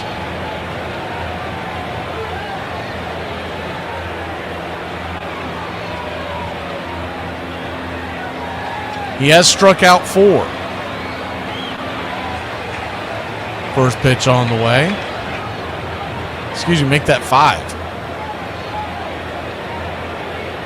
Right there for a strike, it's 0-1.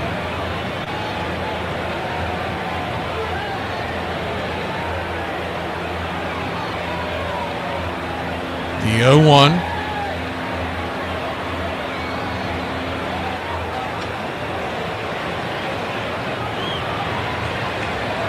Right side in.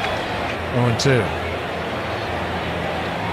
Yeah, Goat, but my point is, I understand what you're saying, but my point is, if it was the Rays game, I could do it right now. The 0-2 swung on, dripped into left field, it's down for a base hit. So it's a 1-out single for the Marlins. The other thing that I have not found out, that they mentioned it, but they didn't tell. They did a poor job of telling you who it is. There are 4 teams in Major League Baseball where blackouts do not apply. That's it. 26 others were approved. I'm wondering if the Marlins were one of them, and if that's why I'm having the issue. First pitch on the way is down and in. For a ball, it's 1-0. The reason why I was guessing had something to do with the Braves, because this is our first home game, and I didn't know if they hadn't set it up yet. You know, there's a lot that goes into all this. 1-0. Kicks and fires. Runner goes. Baldwin fires it down. Terrible throw. High, almost airmails it into center field. Great job by Nick Allen to leap to the top of his jump and to get the ball.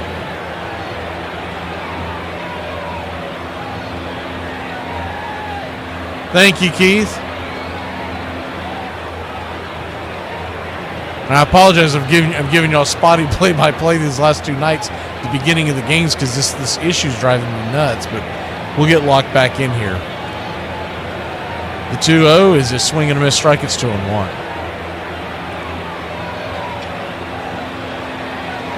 The only other answer I have is if someone were to send me, if I were to email the 2-1 pitch, swung on, chopped over, backhanded by Ozzie. Ozzie flips over to first. It's a 4-3 put out, 2 away. I'm wondering, John, if you,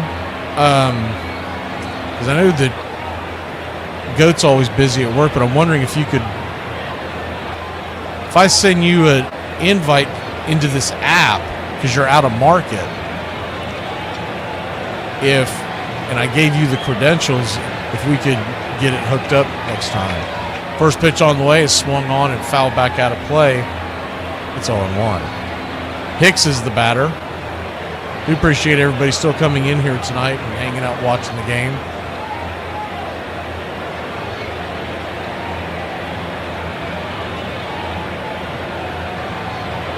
The 0-1. Swung on, lifted into left field, down for a base hit. So that'll send the run home, and the Marlins have taken a 3-0 lead. Hicks with an RBI single, and the Braves trailing 3-0.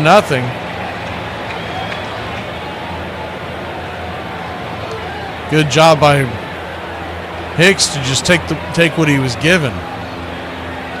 Ball was up and in the zone on the outside, and as opposed to trying to pull it or anything, he just slapped it to left field.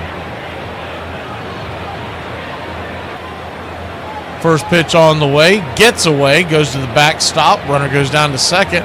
Now they've got another one in scoring position.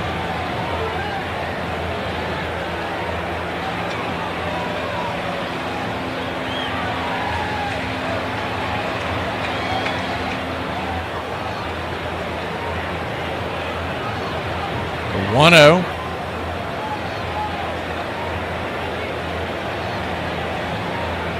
Righty, lefty, kicks and fires. Outside wide, 2-0. 2-0 count.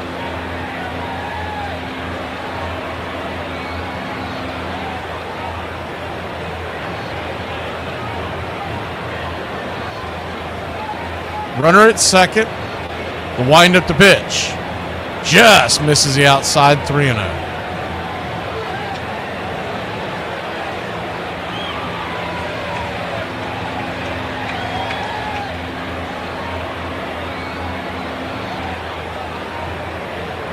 Shawver, 71st pitch of the night, 91 miles an hour, down below the knees. Ball 4, and he'll head on down to first. Edwards heads down to first, and we've got Jose Suarez warming up in the bullpen. Shawver at 71 pitches. Just couldn't get this last out. Krantz out there to talk to him.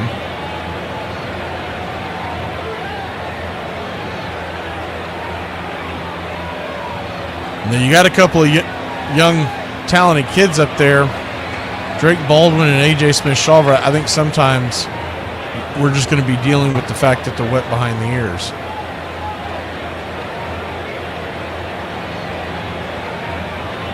So runners on first and second, 2 outs. Krantz heads back to the dugout.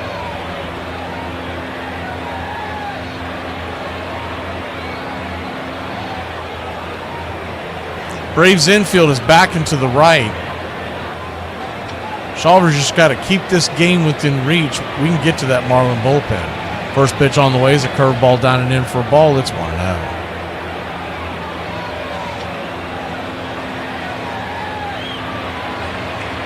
1-0, Stowers. 0 for 2 with the strikeout. 1-0. Swing, come back to the mound. AJ's got it. He'll flip it to Olsen. That'll end the inning. So give up a run, but it could have been a lot worse. We hit to the bottom of the 4th. Atlanta Braves trailing by only 3. Hi, y'all.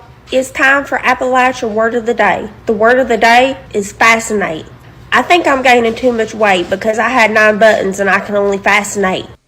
Newsflash, communists. This is a little thing called a tractor, okay? Here in America, we work our land. We don't have a communist king to call every time we want fish and chips like y'all over there in communist England, alright? We live like the pilgrims. We live like the founding fathers intended, man. Living off the land like George Washington and Lewis and Clark and Paul Revere, okay? We don't get locked away in a dungeon when we forget to make our crumpet payment to the Queen. Or get thrown away in a castle when we forget to pray for the prince, okay? Here in America, we care about what we eat, okay? We don't put beans on breakfast, and we don't worship knights and fairies like y'all over there in England, alright? We care about ourselves. We do what we can, man. And here in America, we're living free and proud in the home of the brave, baby. So next time you're over there in communist England eating some beans on toast and having to pray to the king, why don't you remember what it's like to be a red-blooded American for once in your life? Come on, keep living free and proud in the land of the free and the home of the brave. I think we felt good because it's our ballpark. We had Suter ready, so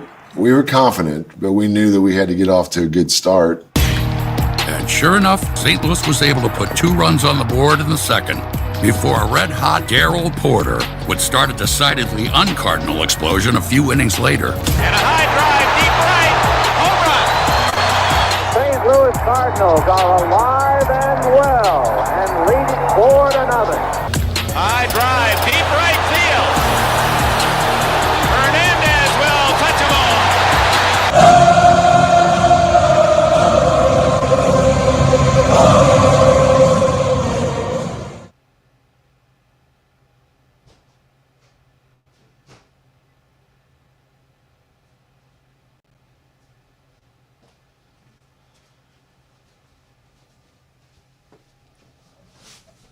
Welcome back to 1-0 Country. Ozzie Albies swung on and rips it over to second, but it's right into the teeth of the defense. It's going to be an easy 4-3 put out, one away.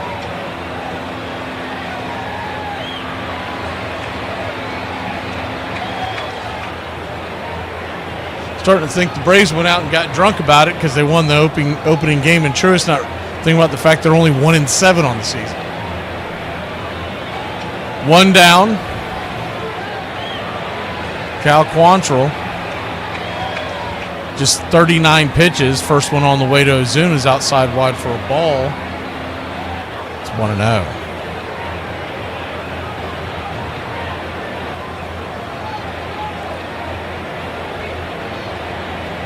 The 0-1 up top, 1-1.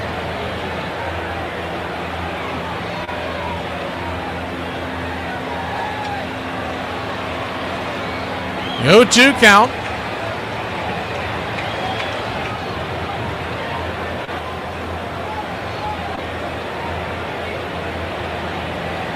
Kicks and fires, misses high.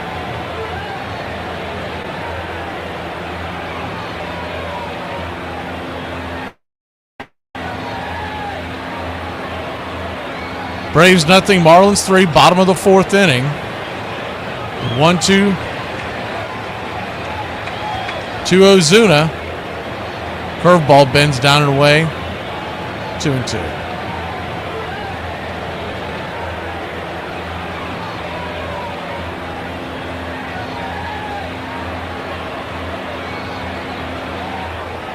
The 2-2 in the dirt. 3-2. So full count to Ozuna.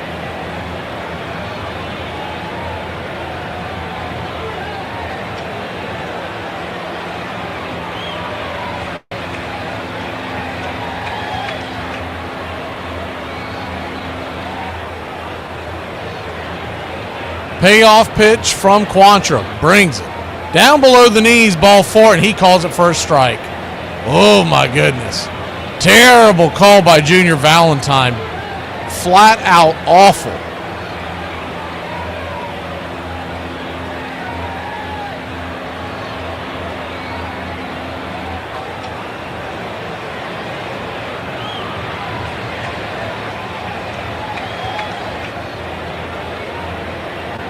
Wow. First pitch on the way to Matt Olson is a curveball. On the outer track, it's 0-1. The 0-1. Rocks and fires. Just below the knees. 1-1. 1-1 count.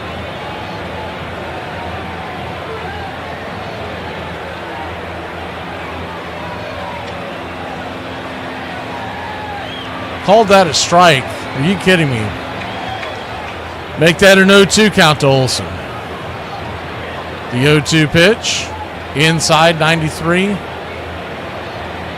1-2. Report card for Junior Valentine is going to be very bad from this game. He has missed a ton of pitches. Most of them low. The 1-2. Swing. Wraps that foul into the bleachers.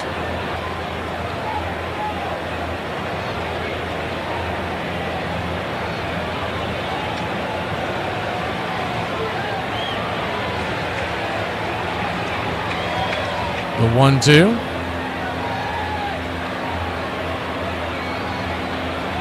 Kicks and fires. Swing. That ball's ripped over to first. A one hopper right into the mitt of Mervis, and that'll end the inning. Braves offense has got to get it going. We're about halfway through here. We head to the top of the fifth. 3-0 Fish. Today we're going to talk about the enigma that is Adam Dunn. 51% of his 8,280 trips to the plate resulted in the ball never landing on the field. He is one of only 8 players in Major League history to have 5 straight seasons of 40 or more home runs. His streak of 7 straight seasons of 38 or more home runs ties him with Babe Ruth. He is the only player in history to have 6 seasons in a row of 38 plus home runs and 100 plus walks. One more season than Barry Bonds. He holds the record for most multi-strikeout games with 681. His 11 seasons of 160 plus strikeouts are almost twice as many as the next person on the list. Over the course of 3 seasons, he went 1,085 plate appearances without hitting a single sacrifice fly. His 535-foot home run in 2004 landed on a piece of driftwood on the banks of the Ohio River, which is technically in Kentucky. That makes him the only player in history to hit a home run into another state. He finished his career with an at-bat per home run ratio of 14.89, which puts him 11th all time. In 2004, he joined Joe Morgan as the only Reds players to score 100 runs, drive in 100 runs, and draw 100 walks in a single season. Despite having 462 home runs and playing in over 2,000 games, he finished his career without a single plate appearance in the postseason. In his final season, he had 22 home runs. If he would have played just 2 more years with that same output, he would have finished with over 500 career home runs, which would have drastically increased his chance at making the Hall of Fame.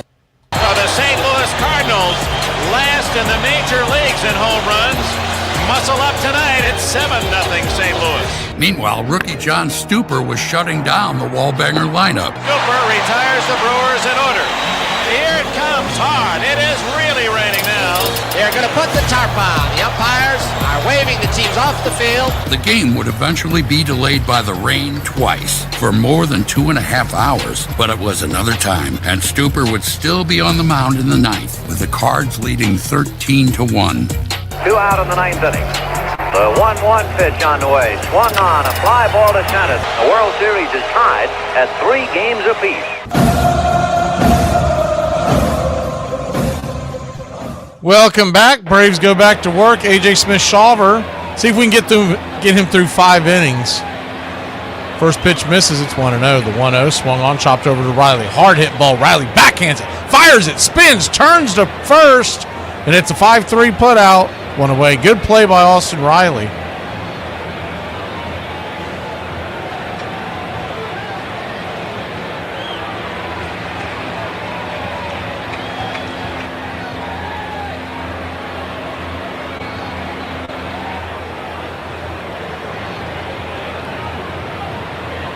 So 1 down. Max Mervis, who's 2 for 2, swings at the first pitch, swing and a miss. Pulled the string on that one. Shawver just below the knees. It's 0-1. Righty, lefty. The 0-1 that pitch is in the dirt. Won't get him to swing at that. 1-1. 1-1 count.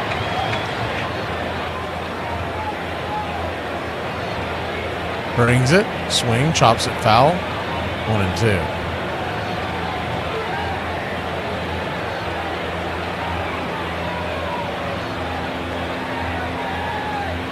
Braves trail 3-0.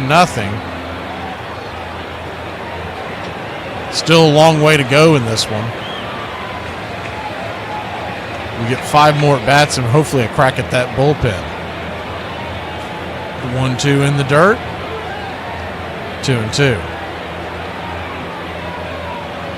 We'll at the out-of-town scoreboard here in a second.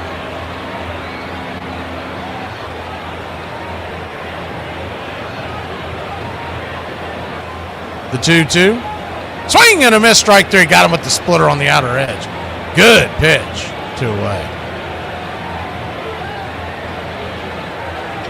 Like I said it before, his splitter is really more of a changeup.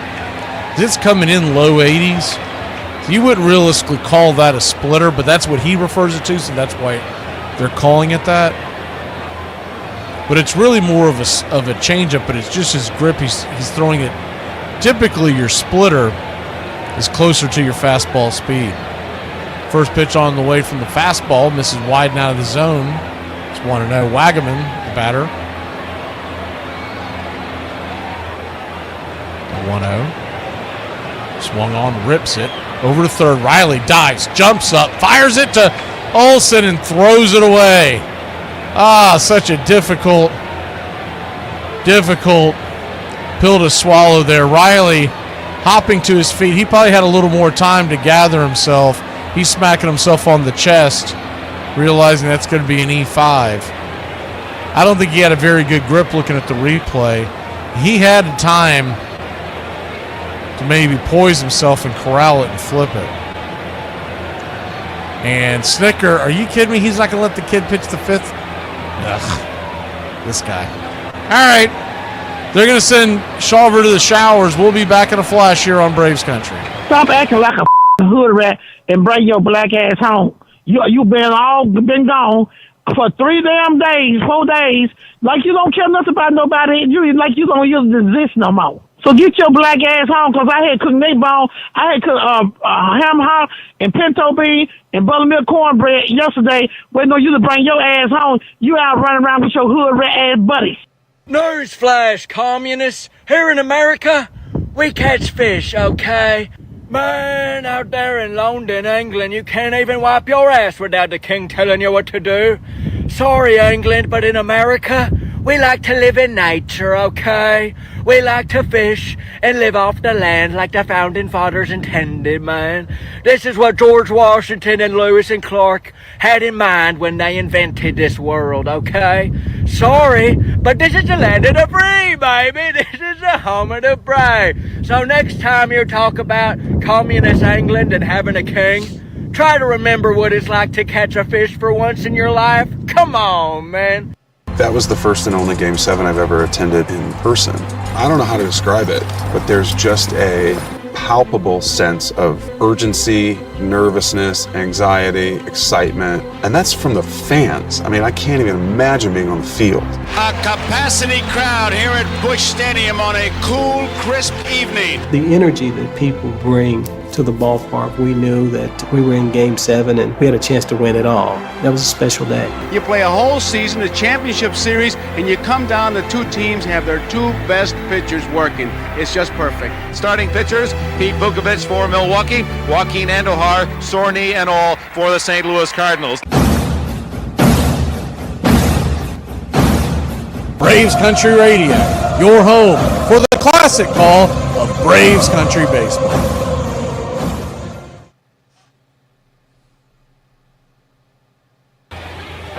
Welcome back, Jose Suarez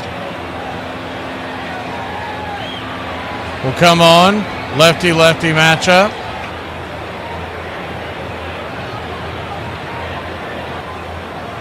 First pitch on the way is a 93-mile-an-hour fastball on the edge. It's 0-1.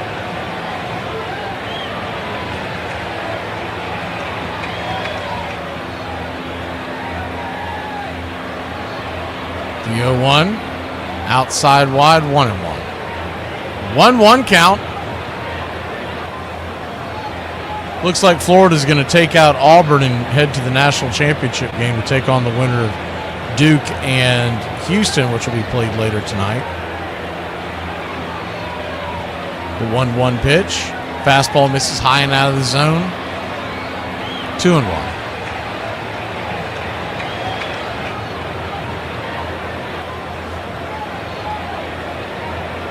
2-1 count.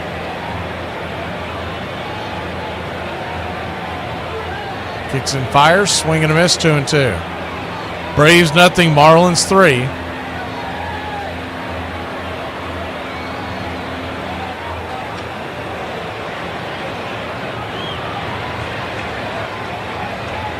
The 2-2. Here's the pitch, down below the knees, nowhere near the zone, 3-2.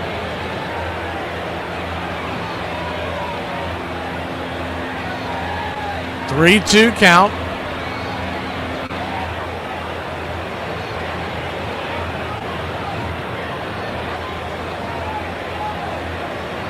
Pitch on the way, swung on, chopped foul. Just got a piece of it to stay alive.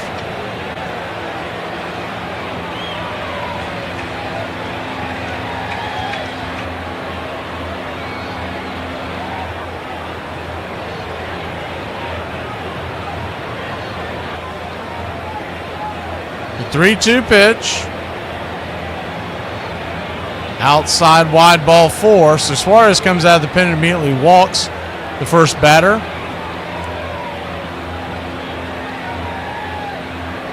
Remember, he came over in the trade just before the season started.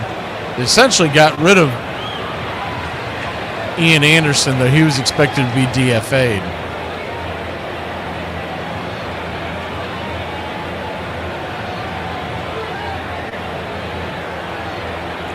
First pitch on the way to Hill is nowhere near the zone. Misses for a ball. It's 1-0.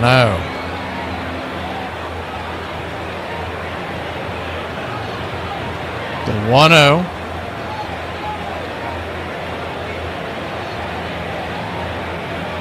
Swung on and pounded. Foul, but deep down the line. 1-1.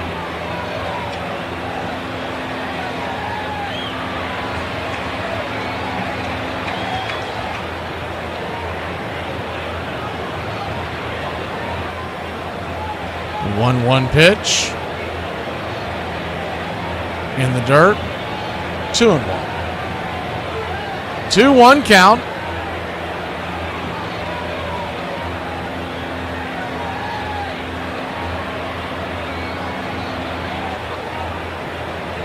Suarez coming in to try to just get the one out.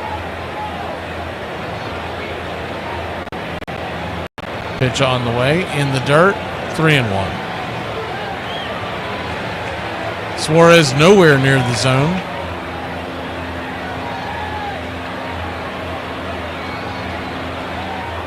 Paulie stands on deck.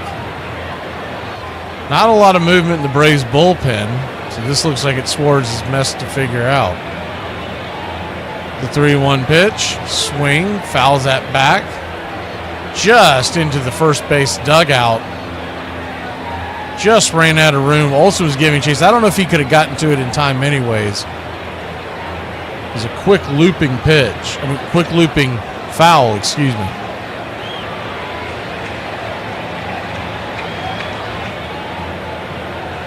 Full count.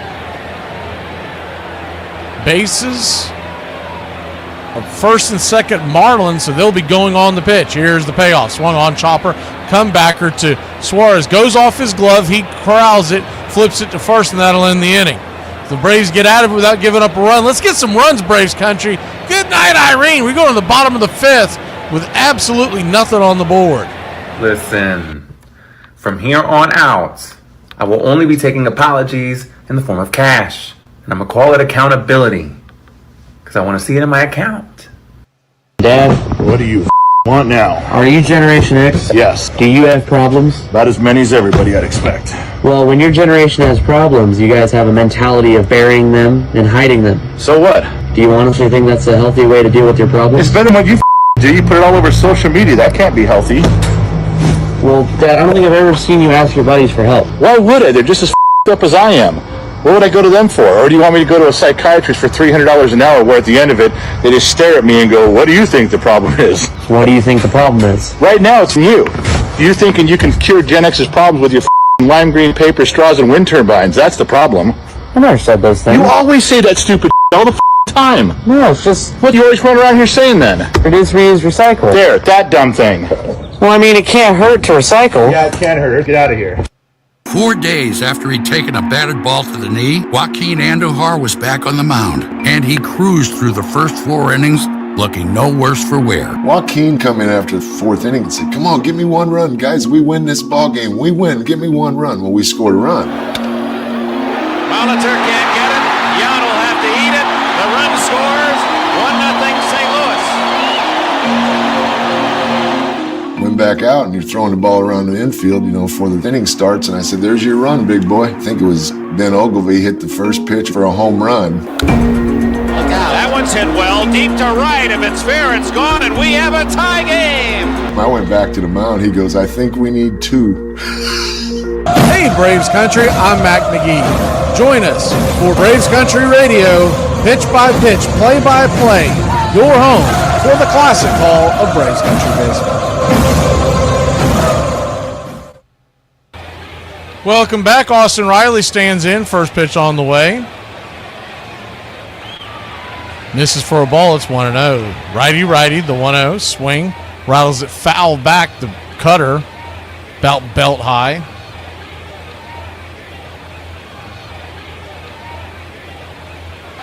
So 1-1 count. Quantrill just 52 pitches in. Here's the pitch. Chases one up top. Fouls it back. 1-2.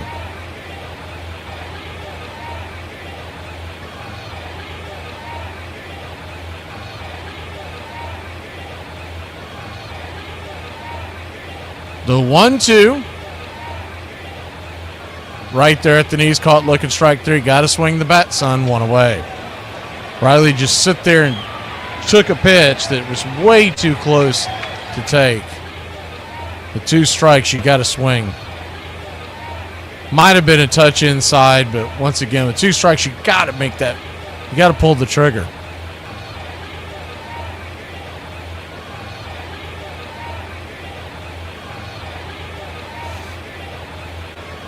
De La Cruz, the batter, he pops the first pitch up high and deep into the night, but it'll get plenty foul into the upper deck.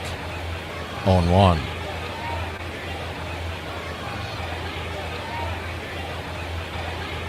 The 0-1. Swing, belts that one high, but way underneath it. It'll be an easy pop fly catch over there by the left fielder. Conine. 2 away.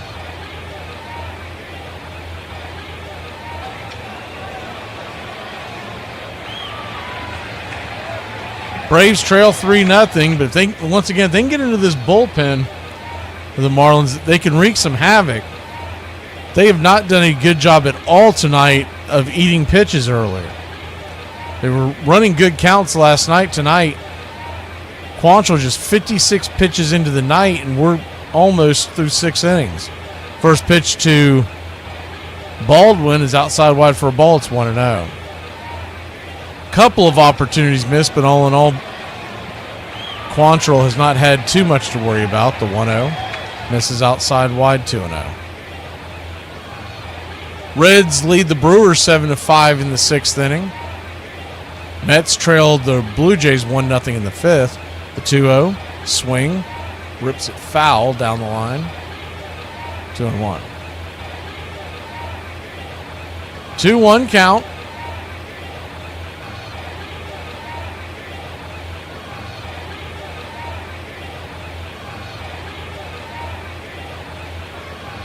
Comes set. Here's the pitch. 92 outside wide.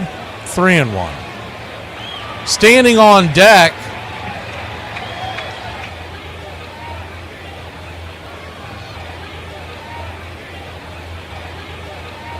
is Nick Allen. Here's the 3-1 pitch. Swing, slices it deep down the left field line. Will he run out of room? Trying to. No! He's going to get the ball. He overruns the play, and Drake should have a double. We'll see how they score that. That was a very strange play indeed. Conine overran it. Drake. I love the Drake. How could you not like the Drake? Goes off his glove after he overran it. I guess the wind pushed it. The wind is supposedly blowing in at 11 miles an hour, but I don't know if he misread it or the wind pushed it away from him, but he was almost up against the wall there in very shallow or very narrow foul territory. He overran it and it doinked off his glove. Drake will be at second. Here's the first pitch on the way. Quantrill to Nick Allen. It's right there. Fastball at the knees. It's 0-1. The 0-1.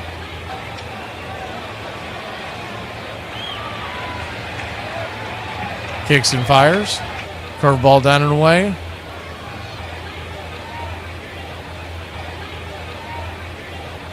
One count.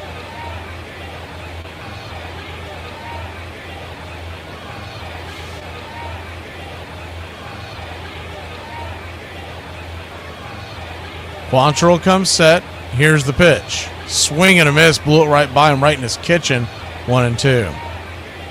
And Allen down to his last strike, trying to find a way to get Baldwin in after he reached on It's being considered a base hit, so it'll be a double. The 1-2. Swing, pops it up. Foul back out of play. We'll do it again. Just his third hit of the year, but Baldwin has put some good swings on the ball. I think it might be enough for him to stick with the club. If you missed the pregame show, Sean Murphy's expected to be back with the club Tuesday when the series with Philadelphia begins. The 1-2. Swing and a miss. Went around on that one. And that'll end the inning. Chase that one in the dirt. We'll be back in a flash. Braves trail 3-0. We head to inning number 6 here on Braves Country. On this date, 1925, Babe Ruth collapses at a railroad station in Asheville, North Carolina, dubbed the bellyache heard around the world, when a writer suggests that a hot dog and soda binge caused the illness. It will require hospitalization and an operation keeping the Yankee slugger out of the lineup for 7 weeks. On this date, 1934, Cincinnati Reds president Larry McPhail hires 26-year-old Red Barber to broadcast the team's games on WSAL. The old redhead, as he will become known, will spend the first 5 years of his Hall of Fame career in Cincinnati before heading to Brooklyn to call games for the Dodgers. And on this date in 1989, at Riverfront Stadium, Dodgers hurler Oral Hershiser's scoreless inning streak ends at 59. With 2 outs in the bottom of the first, Todd Benzinger's single scores Barry Larkin, almost a pickoff victim after getting a base hit to lead off the game, but was safe on the throwing error by the Bulldog. And that's your Braves Country Radio on this date in baseball history. Find us on YouTube and Facebook today.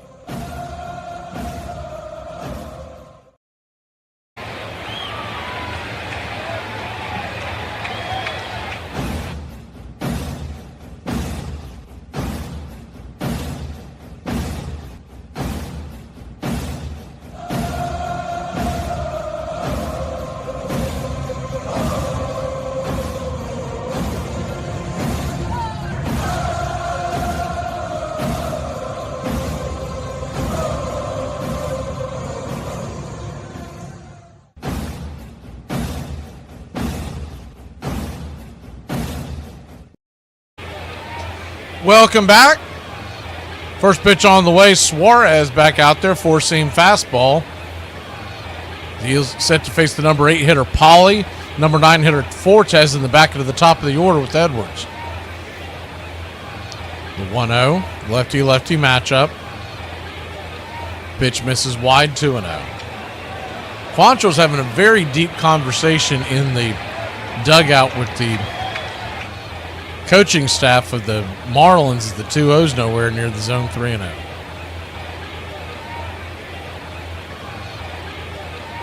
So I can't tell if he's done for the day because he's having this long conversation. Usually they're done for the day. You start to see him shaking hands. He's having a long conversation over there. The 3-0, right there at the knees. Fastball, 3-1. 3-1 count.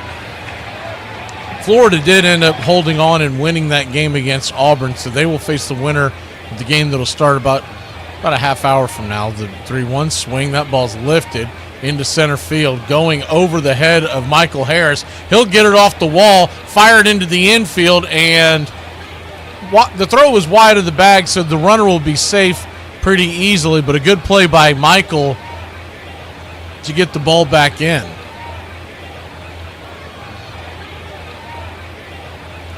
Thought that ball might be leaving the yard. Harris wasn't playing that shallow, but he scalded that one over his head. And this shouldn't shock us about Suarez. What should shock us is that Suarez is still on the roster. He's got a lifetime 6 ERA. First pitch, bunted down in the middle of the diamond.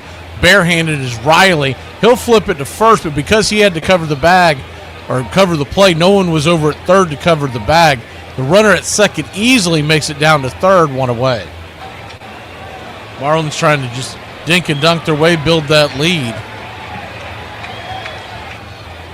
Now the infield will have to come in. And Edwards is the batter. and it'll be a lefty-righty matchup. So if you're really trying to keep the score where it is, you'd think they'd come out here and pull him right now, but that's not the case. First pitch on the way. Down and away, first strike, it's on. Did he call that a ball? I guess he did. It's 1-0. Very inconsistent calls by home plate umpire Junior Valentine. He has called that area strikes all night long. The 1-0. Swung on, foul back. 1-1. Remember, Edwards has good speed, so if he puts the ball in play, could be a factor. Braves infield is right there at their toes on the grass, as far in as you're legally allowed to play nowadays. The 1-1. Way high out of the zone, 2-1. So a 2-1 count.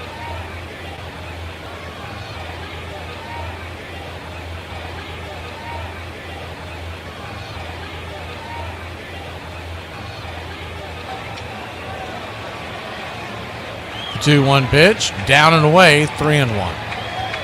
Trying to get Edwards to chase. Problem with that is Edwards has speed. If he gets on, he's likely to grab second, so you're not really setting up a double play. The left-handed Stowers is on deck. The 3-1 swung on, chopped it over to Olsen. Olsen comes home, and he's got him. Did he get him? Got him. Smoke him if you got him, 2 away. Wow, good throw by Olsen. No chance to get Edwards on the play. He'll be at first on a fielder's choice. They flashed into the Marlins dugout a second ago, and their manager is putting all kinds of signs on for this upcoming play. So he's pretty much almost guarantee that Edwards is going to try to steal second and get in scoring position in this at bat if he gets half a chance. Suarez, first pitch on the way. 93 fastball right down the pipe. It's 0-1.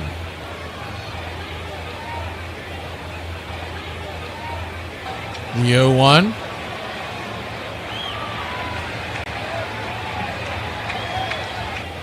Pick-off move. Oh, it looked like he got him. Olsen's convinced he got him. Your first base umpire is Marvin Hudson. So he made the call, and they do want to look at it. Olsen was pretty emphatic. We'll have to take another look at this. It was a wide angle. First angle I'm getting here. I mean, the play looked like he got him. I'd just like to see another angle. If he swiped him on the ribs going by, he definitely got him. They're not showing a very good angle at all here from the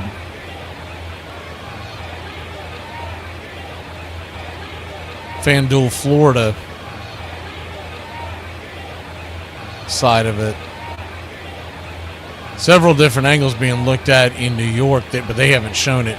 All they do, I don't know what you're seeing in the Atlanta base, but all they're doing is showing the camera inside the studio in New York, but they're not showing an up-close review.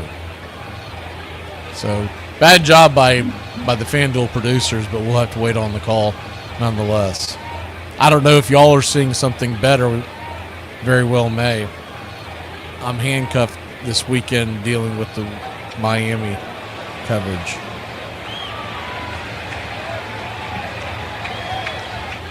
Still haven't seen it put out in print. What 4 teams were still going to be affected by the blackout? I mean, you can't find it anywhere. I don't think any of these dopes know. You'd think when that story first came out, Edwards looks dejected. Does he know he's out? Yep, he's out. So that'll do it. So we'll head to break. Good pickoff move by Suarez. Great tag by Riley. Edwards doesn't believe it, but he'll head to the field. The same people that are telling us that we can't wear skinny jeans or a side part are the same people that were eating Tide Pods and can't write in cursive. Uncle Red's motivational quote of the day. Don't trust these women out here because their profile be private and their privates be public. Y'all be good now. Leaving, I'm unfriending, I'm blocking, I'm removing myself or people from situations that make me feel as though I am not respected or valued. My peace of mind is a priority. I remember there was a time period in my life where I refused to download TikTok. Now look at full-blown crackhead. But the Cards would need more than 2 as the Brewers tacked on 2 more runs off Andujar in the 6th to make it 3-1. We're in the bottom of the 6th inning of the final game of this 82 World Series. The Brewers have broken the tie. Ozzie Smith, the batter, and it's a base hit to left.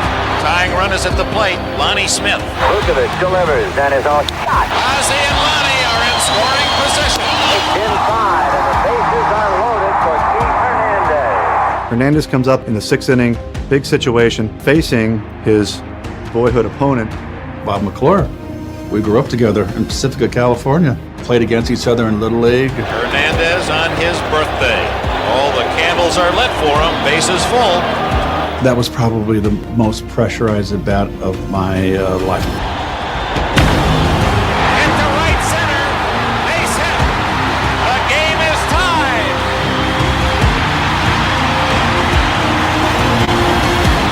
Two RBIs by Hernandez. It's even at 3. All on his birthday. And George got a big hit. We just changed the momentum in our favor. Line into right field. It's 4-3 St. Louis. Please like and subscribe today. YouTube.com/@BravesCountry.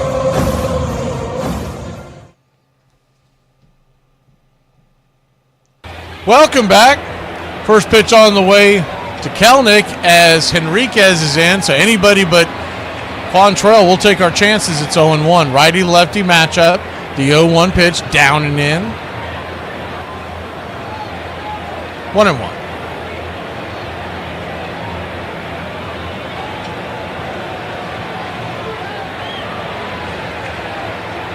One count. 95 inside. Misses the plate, but called for a strike. 1-2. Ronnie Rodriguez. 2 appearances, 3 strikeouts, 1 walk, no earned runs. The 1-2. Chase that one well off the plate. I think it's time for Kelnick to sit down, to be honest with you. He just has not put up good plate appearances. I'd rather see Fairchild or anybody, maybe even Eli White, get some starts. I don't think you have to wait for a left-hander. They're finally showing the replay on the Miami angle. He definitely got him on the tag from Olsen in last inning. First pitch on the way is a ball inside to Harris. It's 1-0. I never look at what your average is and how many hits you're giving. I'm always looking at how the good at bats you give. He's not giving them. The 1-0. Down and in. 2-0. 2-0 count. Nationals beat the Diamondbacks 4-3. Yankees 10-4 over the Pirates. That's a final. 8-1 Baltimore over KC. That's in the books. 2-0 down and in. 3-0. Believe, yeah, the Boston game was postponed. Boston, St. Louis. The 3-0. Down and in, ball 4. So Harris will lead us off with the walk. He's had a couple of really good at-bats tonight, one leading to a double. He'll head on down to first.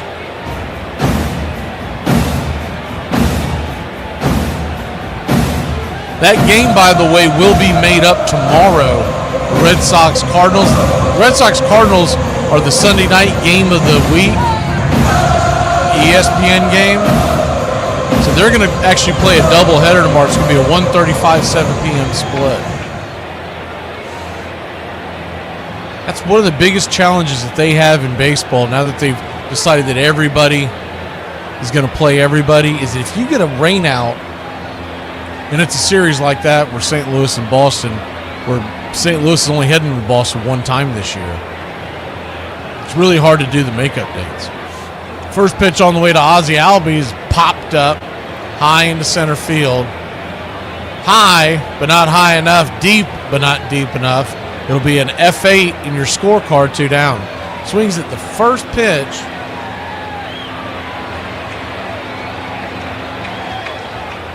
I would say that's warning track power, but he didn't even get to the warning track. 2 down, and Marcell Ozuna will stand in. Other scores around the league. Reds lead the Brewers 9-5 in the 7th.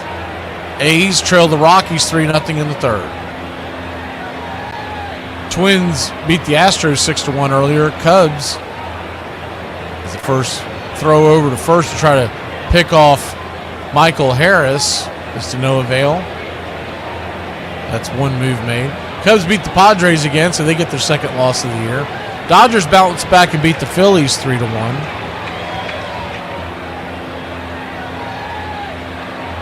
Pitch on the way, four-seam fastball, 95 miles an hour. 2-0. Blue Jays lead the Mets 1-0. They are in the 6th.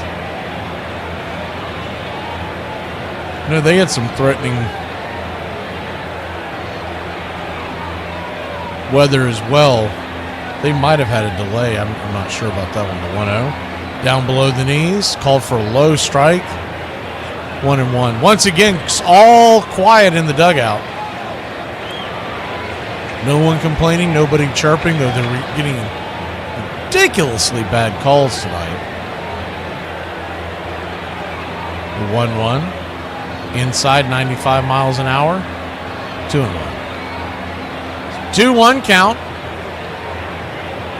But what you know for a fact is that if you've got 2 strikes and it is a low pitch, you probably need to swing at it, because home plate umpire Junior Valentine has got either he took the under or he's got dinner plans. The 2-1 pitch, 95, misses high. 3-1. 3-1 count.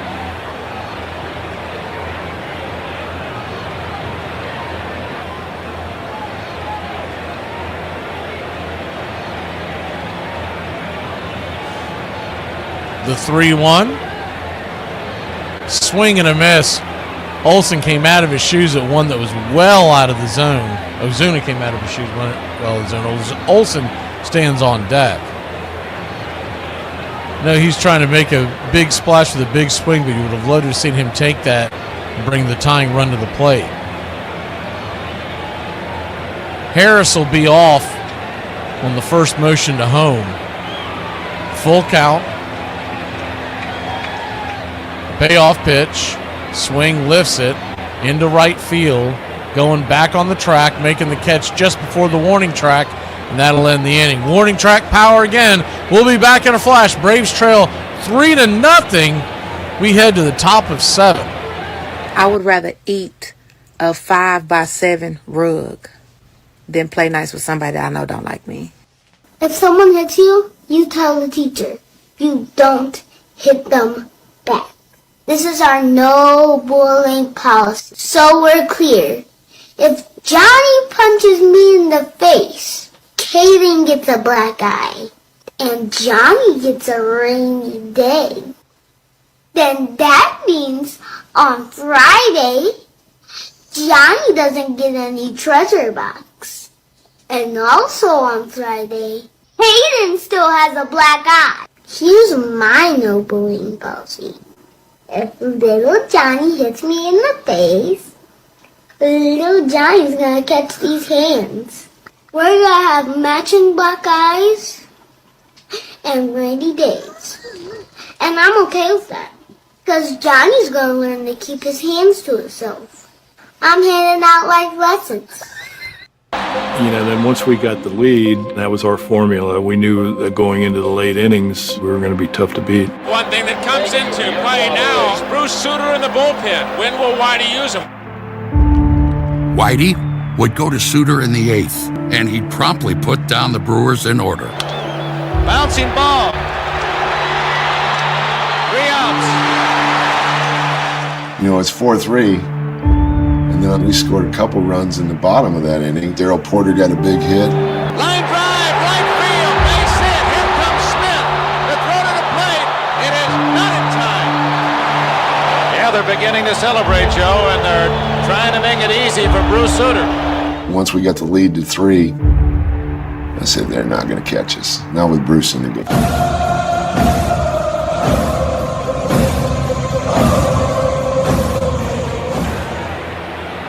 Welcome back. First pitch on the way from Suarez is a grounder over to first. Jose will cover the bag as Olsen flips it to him. 3-1 on the putout, 1 away. Top of the 7th, 1 down.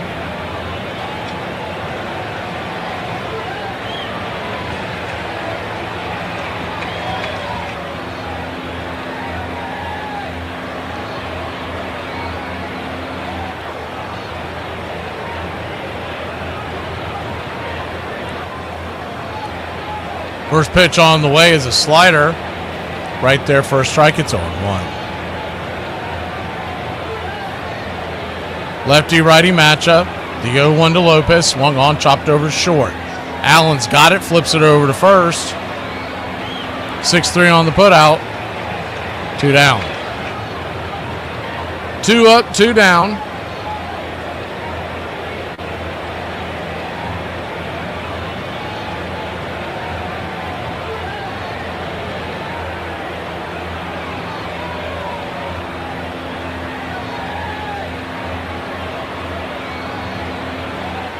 Left-handed batter Mervis, who's 2 for 3 on the night with the home run. He takes a swing at the first pitch and chops it foul. It's 0-1.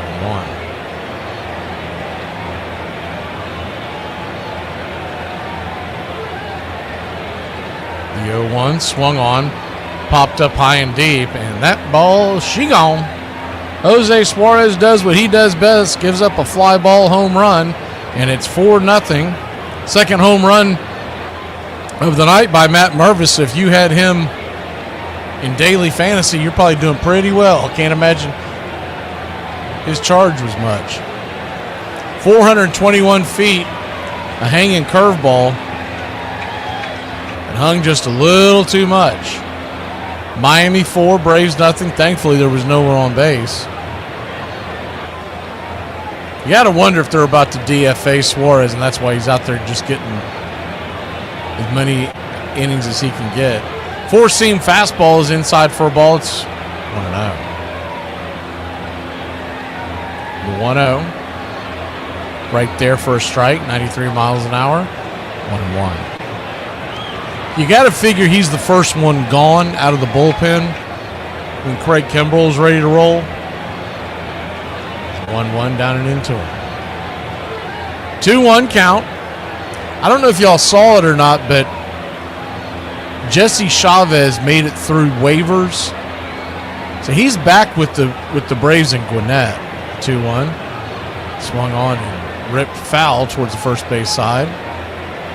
2-2. So there's a very good chance we see him again as well in the near future. 2-2 count. Suarez brings it, swung on, chops it over to Ozzie, who's really close to the second base bag. He'll flip it over to Olsen covering first, and that'll end the inning.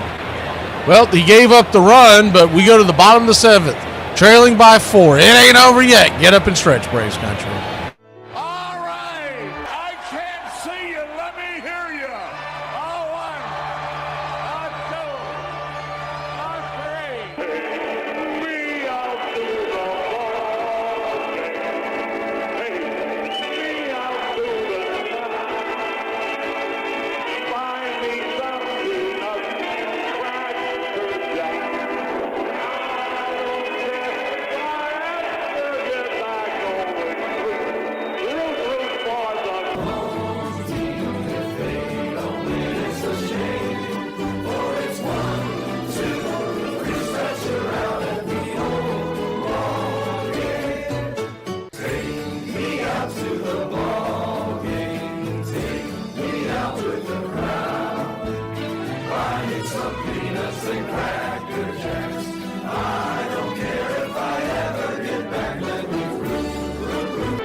Welcome back.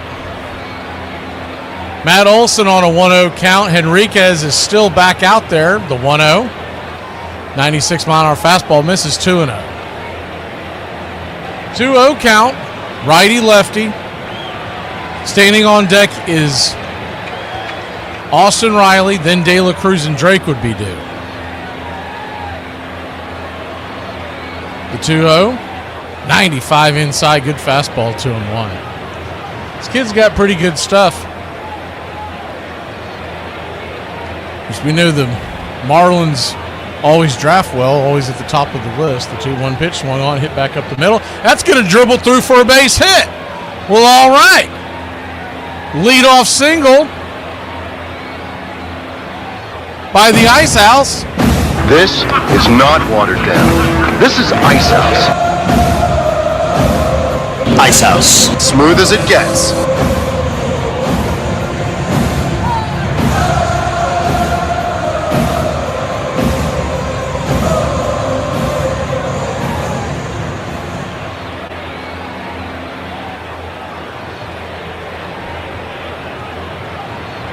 Righty-righty matchup. First pitch on the way is a 96-mile-an-hour fastball to Riley. It's 0-1.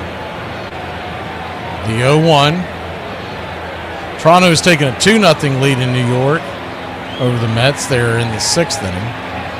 The 0-1. Down and away. Did he go around? They're going to say he did. Looked like he might have offered. Like to see another view, but first base umpire Marvin Hudson said that he went. 0-2 count. Pitch on the way. Swing and a miss. Blew it right by him. Riley standing in quicksand. One down.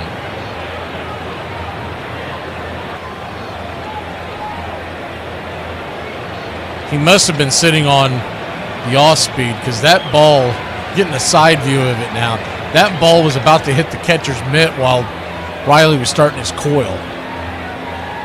De La Cruz stands in. First pitch. Sweeper. Grabs the inside part of the zone. It's 0-1. Yeah, Mark, we talked about that in the pregame show. He went 5 1/3, Strider did. The 0-1. Swung on, rifles it foul down the line, 1-1. Or 0-2, excuse me. He is set to pitch one more outing. In case you missed it, Mark. Down in Gwinnett. Thought he might come up against the Phillies, but he went 5 1/3. You'd think that would be enough, but as of now, they're not going to do that. The 0-2. Swing and a miss. Chase that one well off the pier with the short pole. 2 down. So 2 down. Right-handers are not faring well against Henriquez. Maybe Drake Baldwin, the left-handed bat, can have better luck.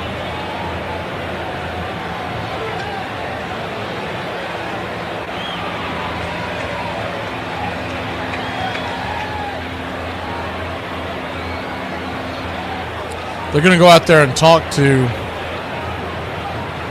Henriquez, and it looks like they're going to go get the left-hander. So I guess we won't see what Drake Baldwin can do. Marlins trying to win this game.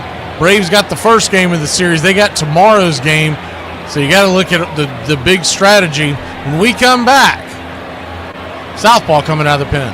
If you start cursing at me, I will start cursing back at you. So let's not play the curse game. Because do you want to play that game? Because guess who's better at it? I've had exactly one glass of wine. Here are my thoughts about life. If I'm being completely honest, I don't think that there's anything I couldn't do at least half decently. I was born with the how hard could it be gene, which is incredibly hopeful and very delusional. It's made me pretty lucky. Yogurt is yucky. Ice cream is not. At a certain point, therapy just isn't helpful. I understand why I'm doing what I'm doing. I want to do it, and I don't want any of the repercussions. And then I want to complain about it, but I don't want to pay for it. So I'm not going to. Zero hope. Just sadness. Can't think about how Wi-Fi or mirrors work because I will spiral. Imagine not being a Falcons fan. Imagine not being able to rake leaves next Sunday because your favorite team's in the playoffs. That's crazy. 1 out. Here's Ogilvy. This could be second out. It is. Suter has retired 5 in a row. I remember when Suter was getting the last out, I could not bend over in a position to field a ground ball because my stomach was tied in a knot. The crowd, capacity, everyone up. The whole city of St. Louis collectively holding its breath. Suter, one strike away now, looked in to get a sign. 3-2, the count to Gorham and Thomas. And that's the winner! That's the winner! A World Series winner for the Cardinals! It was my greatest moment. Couldn't get to the mound fast enough just to celebrate with everybody. And then it got kind of scary when all the fans are coming onto the field. And here on the field, it is just bedlam. When we won, it was like the cork coming out of a bottle of champagne. It was just so perfect. Darryl Porter, the catcher, voted most valuable player, 1982. Welcome back. Lefty, they will leave Baldwin in to face Veneziano. Veneziano fires the first pitch down below the knees, another low ball call. It's 0-1. We've dealt with this before, Junior Valentine. He's one of the lowest ranked behind the plate, but this is just a little absurd tonight. The 0-1 down and in 1-1. That EBS cannot come fast enough, and I know the umpires don't want it. I don't care about their feelings anymore, to be honest with you. You watch this game in and night out, and you see these umpires just with terrible strike zones. The 1-1 swung on, rips it into right field. That gets through for a base hit, and Drake Baldwin sends Matt Olson to second base, and we've got first and second with 2 outs, and the tying run comes to the on-deck circle. You don't like the Drake? I love the Drake. How could you not like the Drake? Who's the Drake? The Drake is good. Nick Allen will be the batter. Strangely enough, he's the highest hitting batter for the Braves so far this season. He's 0 for 2 tonight, but hitting .294. First pitch on the way, four-seam fastball. Fouls it straight back. It's 0-1. If he can get on, Kelnick is on deck, but I would think they would pinch hit Kelnick against the lefty. The 0-1, down and in, 1-1.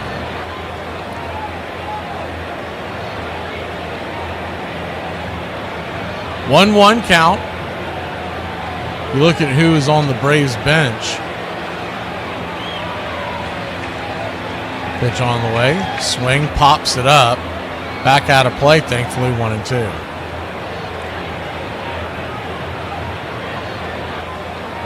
Braves have Orlando Arcia, Fairchild, Tromp, and White all on the bench. They're all right-handers, so they could all be in play. It looks like Dylan Lee is warming up in the pen for the Braves to come out for the 8th to 1-2. Swing and a miss, strike 3. 96 up top, blew it right by him. That'll end the inning. Braves put a couple on, but once again, they cannot get the runs in. We'll be back in a flash. Braves trail 4-0. Top of the 8th inning we go. Jamie. Yeah. How cold is it out there? Well, I'm wearing 2 pairs of panties so my lips don't get chapped. You tell me. Hey, I just want y'all to know I ain't forgot about how y'all was acting up over that Popeye's chicken sandwich about 6 years ago. I will never forget when my 4th grade teacher asked our class what we wanted to be when we got older. The person sitting right next to me was like, I want to be an engineer because I like to build things. And the teacher was like, that's great. And then this other student said he wants to be a doctor because he wants to help people. The teacher was like, that's amazing. And the teacher looked at me and she said, Artie, what do you want to be when you get older? I said, I want to be a billionaire so I can go to the most expensive clubs. I can get the baddest hoes, and then I'm going to give that hoe a Ferrari, get her $1 million apartment in Paris. I'm going to get her a private jet so she can fly everywhere. That is the most horrific thing I've ever heard in my life. What's wrong with you? And then she asked this girl sitting next to me, her name was Tanya, what do you want to be when you get older? And she thought about it for a sec. To be honest, I want to be one of Artie's hoes. Imagine not being able to pressure wash the driveway next Sunday because your favorite football team's playing in the playoffs. That's the driveway's dirty. In the locker room, you can almost see the look of relief on his face. as he's talking to reporters. Congratulations on being named MVP. Thanks, that's just so wonderful. I can't believe it. The burden has finally been lifted following a legend in Ted Simmons. The St. Louis Cardinals are the world champions, and a couple of men you have to be especially happy for. Whitey Herzog, the manager. I had lost in 3 playoffs in Kansas City, and so those things were all on my mind. When we finally took that monkey off my back by winning the World Series, it was like I finally had peace of mind. Well, I just don't know what to say. It's just hit me kind of quick here, and we're very happy about it. And just that we could bring a World Championship to St. Louis, it's a credit to the whole ball club.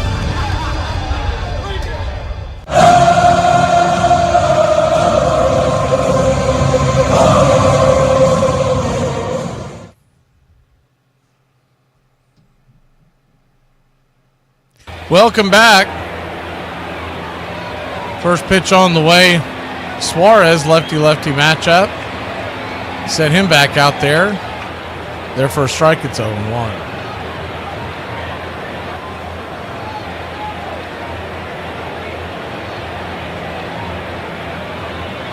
The 0-1. Right there, first strike, 0-2.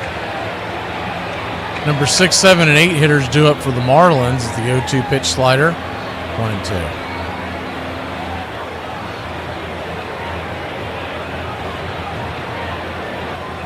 One-two count. Pitch on the way, swung on, and dribbled over to second. It's going to be a 4-3 put out, one away.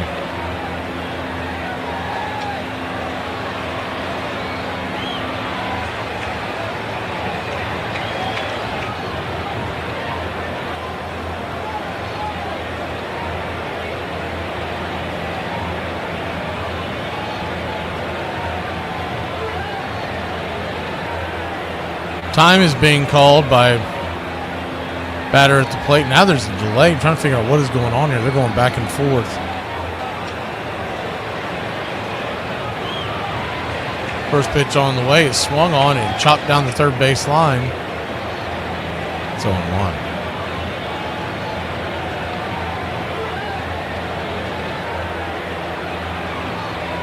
Oh, man, that's rough.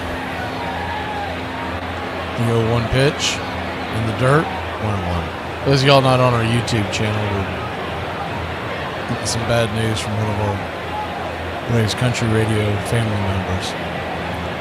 So a 1-2 count. Suarez kicks and fires, swing and a miss, pulled the string, change up, 1-2.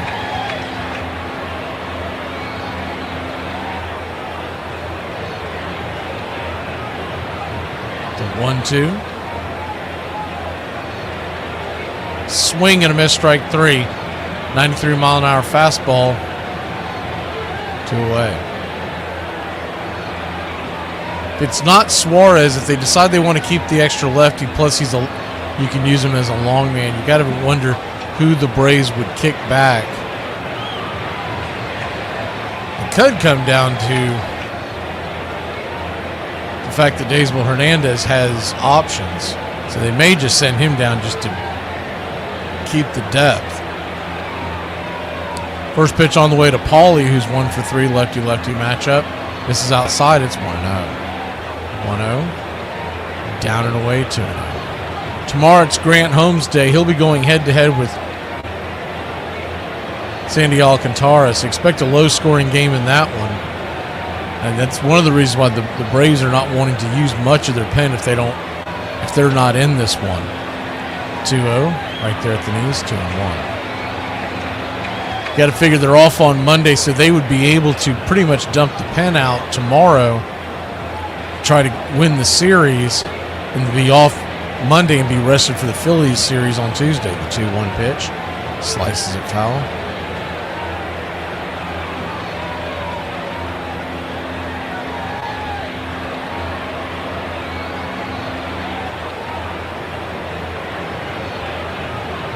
Two count. 4-seam fastball. Misses wide. Full count.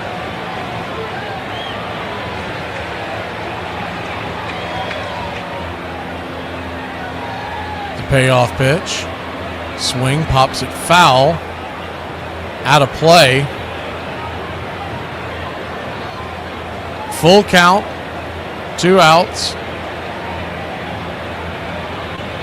I agree, James.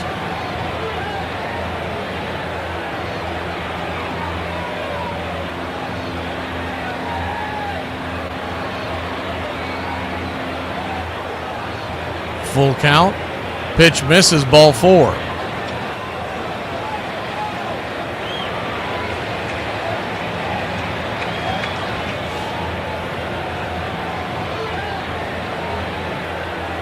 Thank you for whoever removed those messages.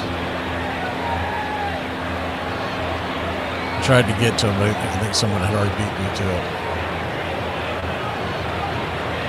First pitch on the way to Hicks, the number 9 hitter. Dribbles it towards the dugout near the camera well. It's 0-1.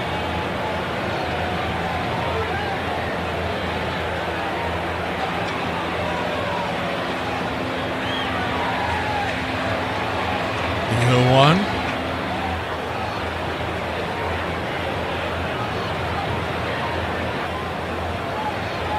Misses. 1-1. 1-1 count.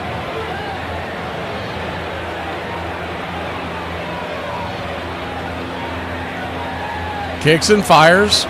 Fastball right down the pipe for a strike. 1-2.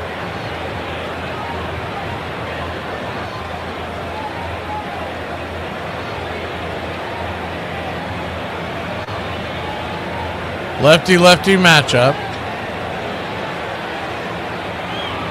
The 1-2. Down and away, 2-2.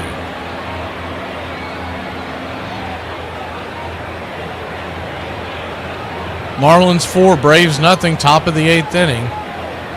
Braves still have 2 more at bats. This isn't exactly over. The bullpen of the Marlins has shown cracks. The 2-2. Swing lifted, high and deep. Into right field, running back on the track, making the catch at the 375 mark.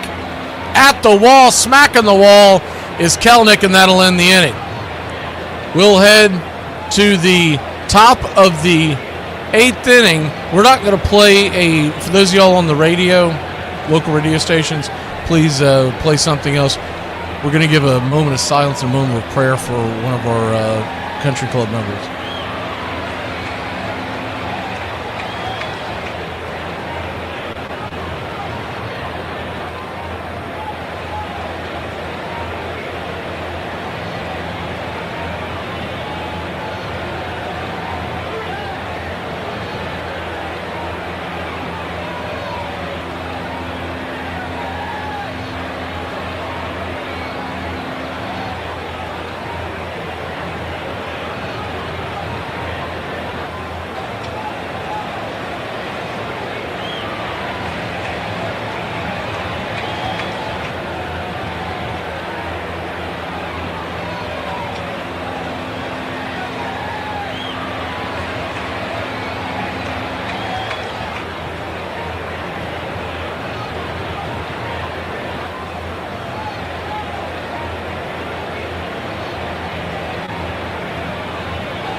Welcome back, y'all. Stuart Fairchild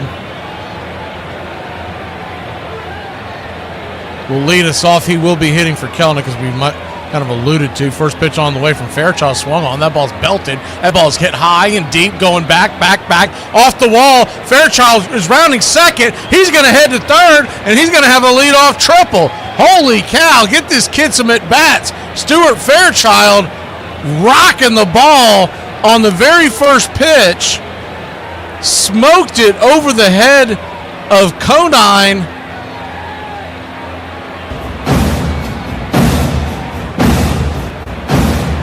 That ball is Fairchild. You need to run, run, run. It almost went over the wall. I'm trying to look at the replay to see, did it hit the glove and then the wall, or did it just miss the glove and hit the wall? Conine had little time to react, and he stuck his glove up there. Runner at third, one out. Every time this Fairchild kid gets in the game, he does something, whether it's with his legs or his glove. First pitch on the way to Harris. Swung on and fouled back out of play. It's 0-2.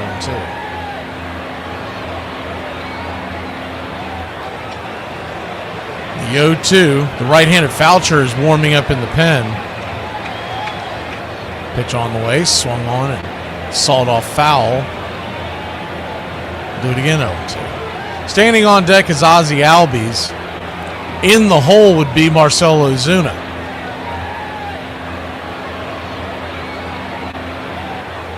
Infield is back and to the right, ready to give up the run. The 0-2. Good. Knight swing and a miss, strike three. Harris swung at one nowhere near the zone, one away. I think Michael Harris decided to swing at that pitch around Tuesday when he was brushing his teeth. He's like, I don't care what that guy throws me. I'm chucking my bat at it. And that'll do it. So they're going to bring the right-hander. This is interesting. They're going to bring the right-hander in. And though you may say, well, they're worried about Ozzie and Ozuna, if you play it forward, the tying runs, Matt Olson. We'll be back in a flash.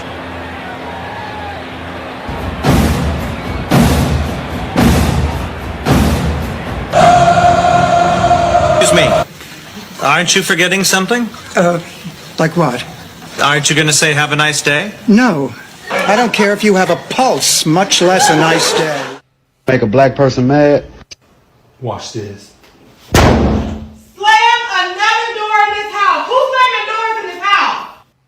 I'm going to get my Northern Irish girlfriend to say this. Mayor, mare, mirror, mer. Mare, mare, mare, mare.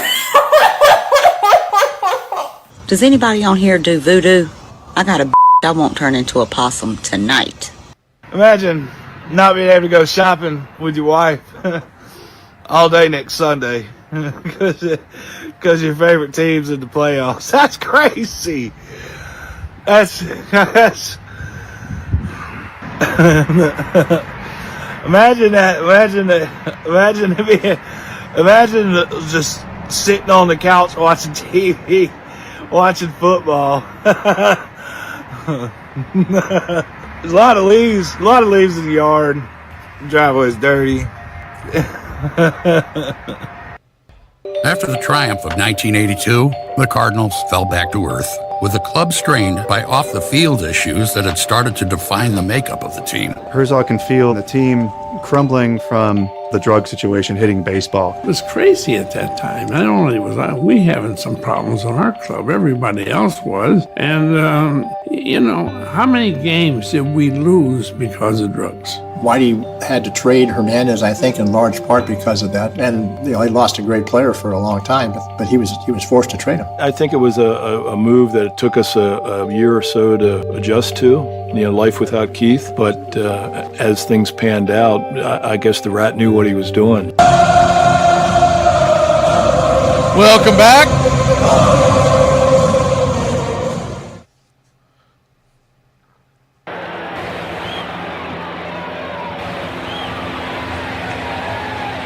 Ozzie Albies fired a pitch. First pitch he swung at was fired over there to second, and Stuart Fairchild stayed put, so there's two away. Runner at third, 2 outs. Now the tying run, if you play it forward, would be Austin Riley, but the Braves just need to crack on the scoreboard here and see what happens after that. The 0-1 to Ozuna, righty-righty matchup. Fairchild at third. 94 misses high. 1.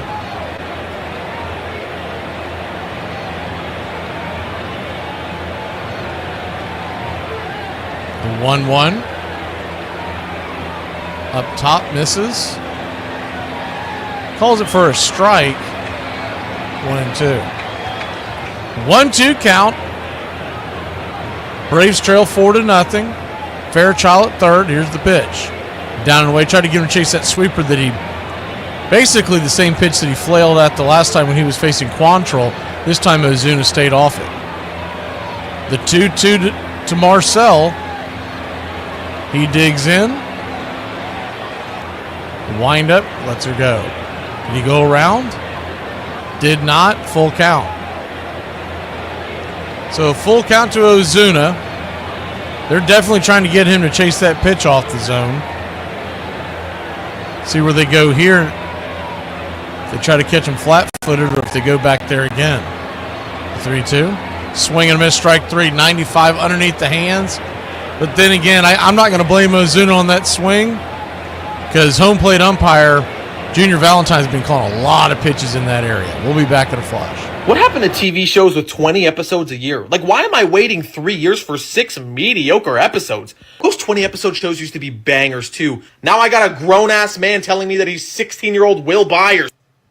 You gotta put... Hold on, say that again.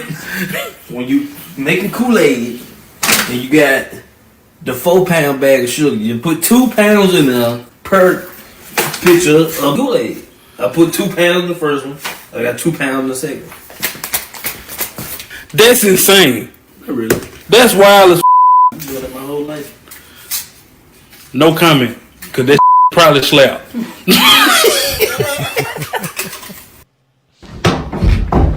Went to Superstore yesterday. Some guy threw a bottle of mayonnaise at me. I was like, what the hell, man? The Redbirds looked ready to take flight again in 1985. The arrival of Jack Clark offered a much-needed thump to the lineup. I'll tell you, he can flat turn around a fastball. He can turn around a lot of pitches. The acquisition of John Tudor made the rotation one of the league's best. Swing and a miss, and in a row. And maybe the most important addition was a rookie who wasn't even supposed to be on the roster. In early April, Willie McGee gets injured, so there's a big hole in the outfield. But that's when Vince Coleman comes calling. When Vince came up, I knew Vince was going to stick. I played with Vince. Vince and I started together in rookie ball. So when they said he was coming up, people started asking me, is this kid really this good? I said, well, believe me, he can fly. He doesn't run, he flies. There goes the runner. They pitch out the throw. Safe at second base. Coleman would steal 110 bases, a major league rookie record, and his approach was contagious, as it seemed like every Cardinal runner had the green light. This was the real Whitey ball here. A team that stole 200 bases before, now is stealing 300 bases.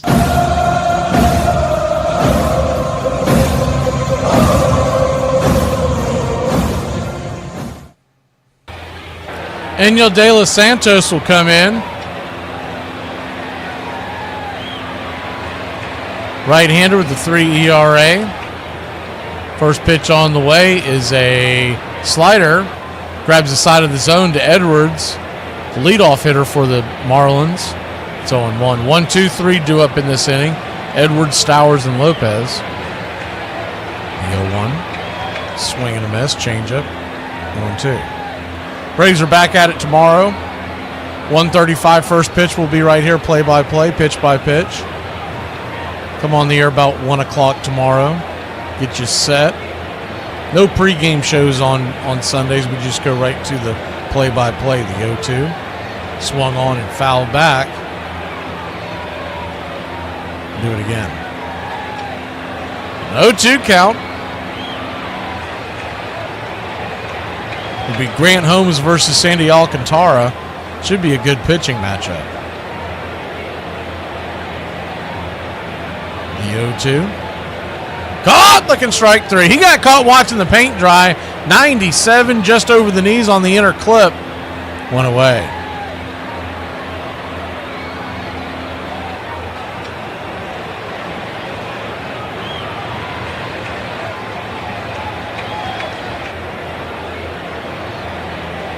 One down.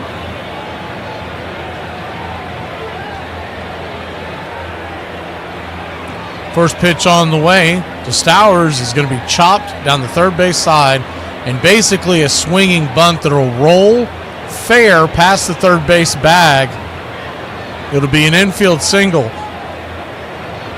By the time that Riley got over there, the Braves were playing the shift. There's nothing he could do is pick it up and put it back in his pocket. Stowers with the big grin over at first base because he knows that was a very fortuitous swing. Or non-swing, I guess you could say. If you put a full swing on it, he probably pops it out. Lopez, number 3 hitter, takes the first pitch, swing and a miss, strike. It's 0-1. Lopez was the cleanup hitter last night. Second baseman, but he's got some pop, so you can't just lay it in there to him. The 0-1. Right there for a strike.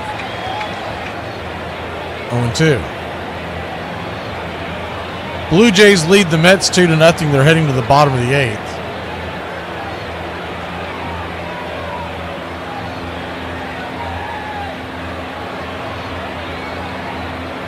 Pitch on the way. Caught, looking, strike 3. Got him. 2 down.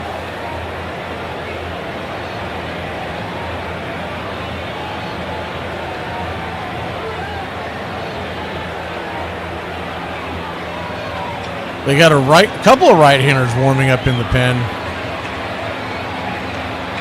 for the Marlins.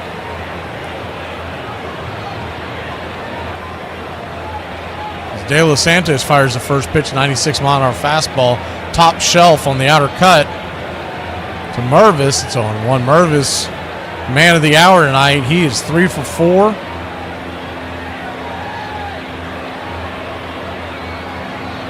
Mervis has hit 2 home runs, one in the first off of Shawver, which made it 2-0, and his last time up off of Suarez, which made it 4-0.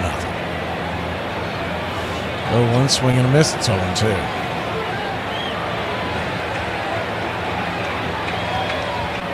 Oh-2 count.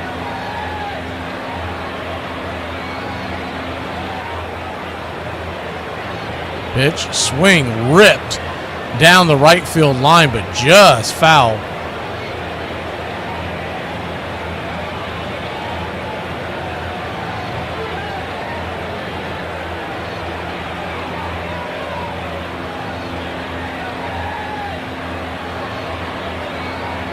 The 0-2.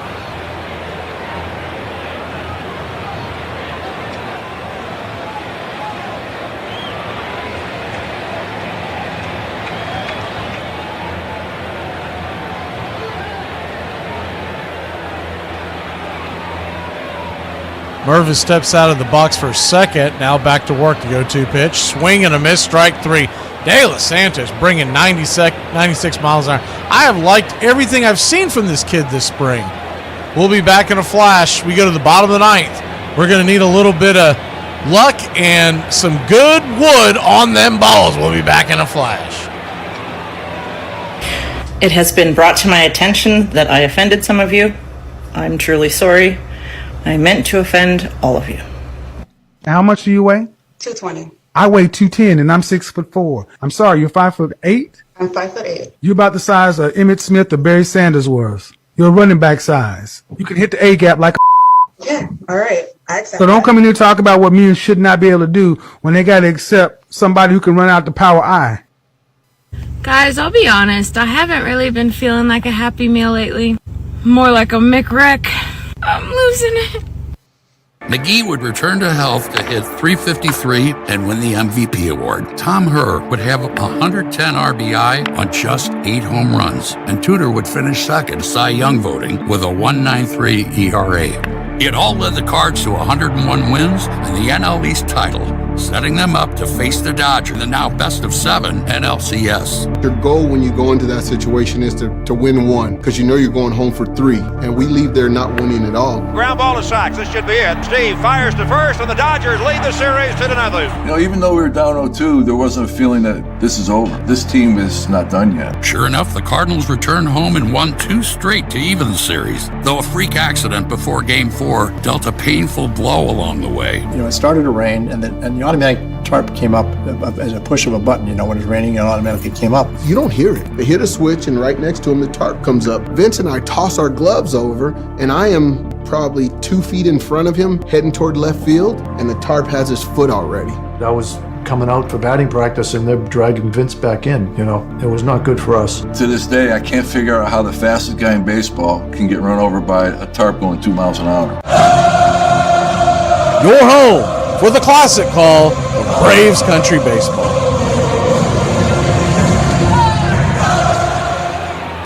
All right, let's see what we can do here to Anthony Bender. Bender is their closer this year.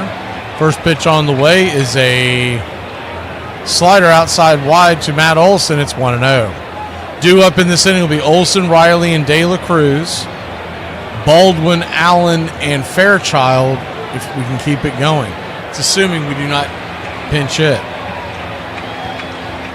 The 1-0 misses outside wide to him.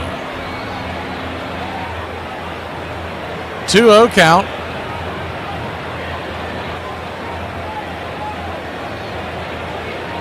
Pitch on the way, inside 3-0. Matt Olson singled to centers last time up. He flew out to centers in the first, grounded to first in the fourth. All 3 balls were hit on the right side of the field. The 3-0. 96 paints the black on the outer edge, 3-1.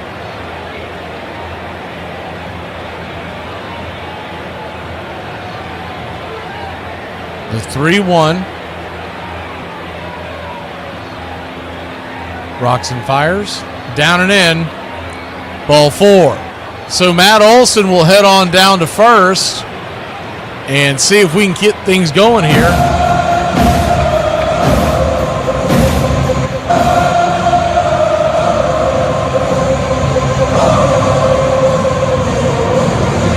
Five-pitch walk to start the inning.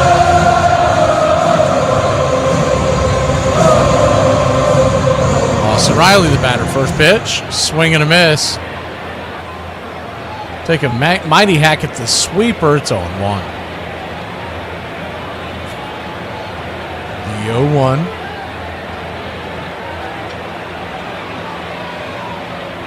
Pitch on the way, swing and a miss on 2. 0-2 count. Miami 4, Braves nothing. Huge hole on the right side of the infield. The 0-2. Swing lifted into right field, drifting over, making the running catch is Stowers for out number 1. Olson will trot back to first, 1 down. That'll bring De La Cruz.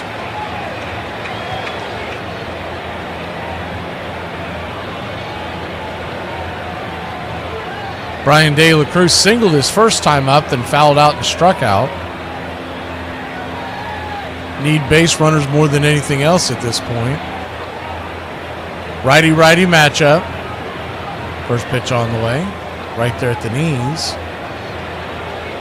It's 0-1.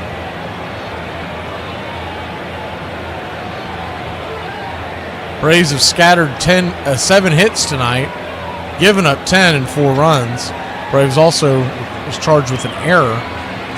The 0-1 swung on and lifted, foul down the line. It's 0-2.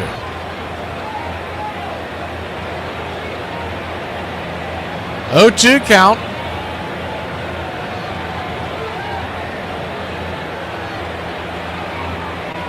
De La Cruz trying to fight his way aboard.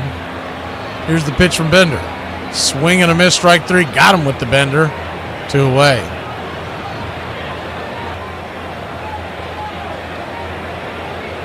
Two down, and we are down to our last out.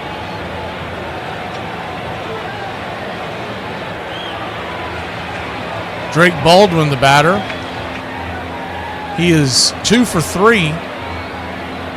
The double and a single his last 2 times up, grounded into a double play his first attempt. First pitch on the way is a sweeper right there for a strike. It's 0-1. If he can get aboard, Allen is on deck. Fairchild is in the hole.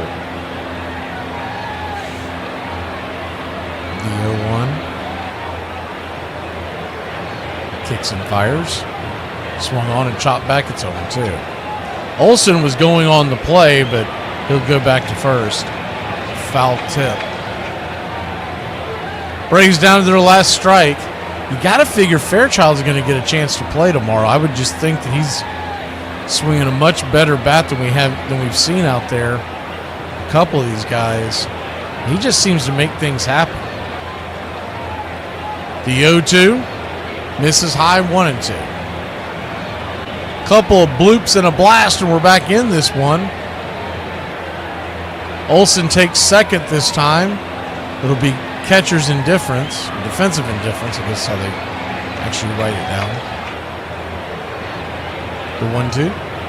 Swing. Laces it down the third base side. Foul.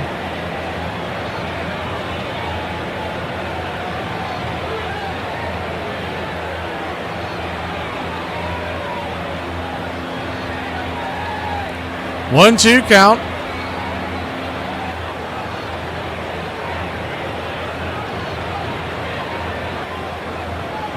Pitch on the way. Swing. That ball is belted into center field. Drifting over, making the catch. And that will end the game. Braves lose a tough one after a big offensive output last night. They get nothing on the board. 10 last night. Goose egg tonight. 2 shutouts in the first 2 games of the series. What will game number 3 bring?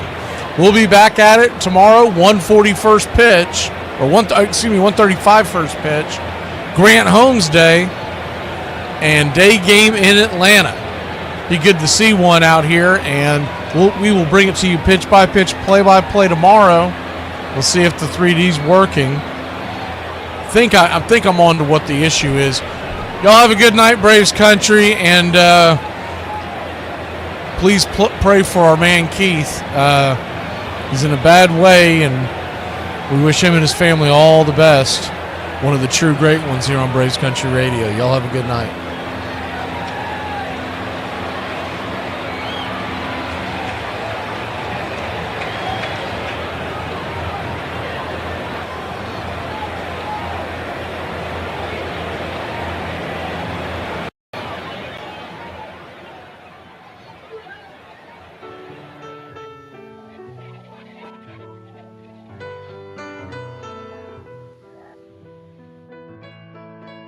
Casey at the Bat by Ernest Lawrence Thayer.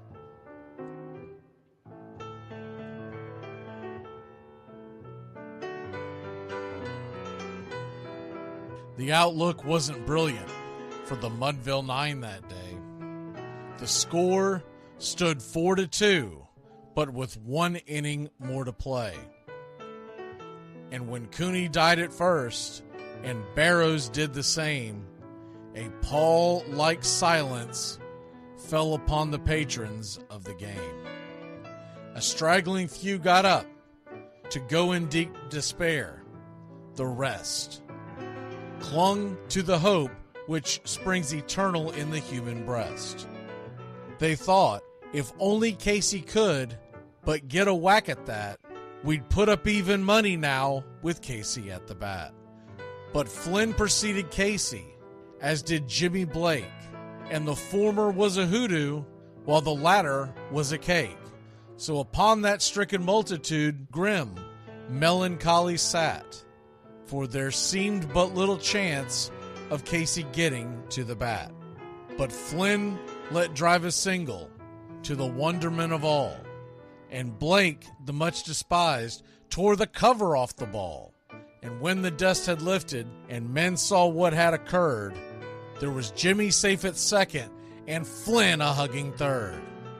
Then from 5,000 throats and more rose a lusty yell. It rumbled through the valley, it rattled in the dell.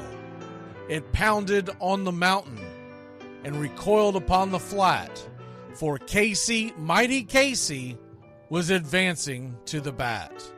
There was ease in Casey's manner as he stepped into his place. There was pride in Casey's bearing, and a smile lit Casey's face. And when responding to the cheers, he lightly doffed his hat. No stranger in the crowd could doubt 'twas Casey at the bat. 10,000 eyes were on him as he rubbed his hands with dirt. 5,000 tongues applauded when he wiped them on his shirt. Then while the writhing pitcher ground the ball into his hip, defiance flashed in Casey's eye, a sneer cooled Casey's lip. And now the leather-covered sphere came hurtling through the air, and Casey stood a-watching it in a haughty grandeur there.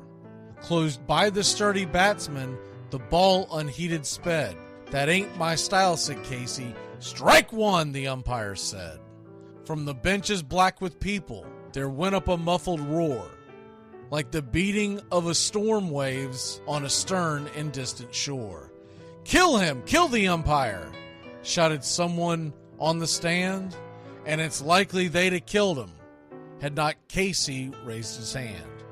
With a smile of Christian charity, great Casey's visage shone. He stilled the rising tumult, he bade the game go on. He signaled to the pitcher, and once more the dun sphere flew. But Casey ignored it, and the umpire said, "Strike two!" "Fraud!" cried the maddened thousands, and echoed answered, "Fraud!" But one scornful look from Casey, and the audience was awed. They saw his face grow stern and cold. They saw his muscles strain. And they knew that Casey wouldn't let that ball go by again. The sneer is from Casey's lip. His teeth are clenched in hate. He pounds with cruel violence his bat upon the plate. And now the pitcher holds the ball. And now he lets it go. And now the air is shattered by the force of Casey's blow. Oh, somewhere in the favored land, the sun is shining bright. The band is playing somewhere, and somewhere hearts are light. And somewhere men are laughing, and somewhere children shout. But there is no joy in Mudville. Mighty Casey has struck out.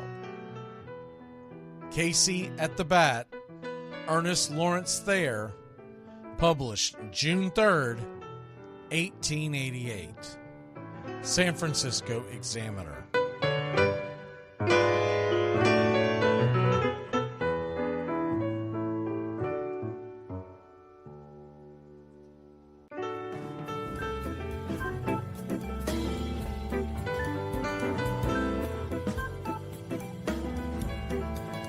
Casey at the Bat by Ernest Lawrence Thayer.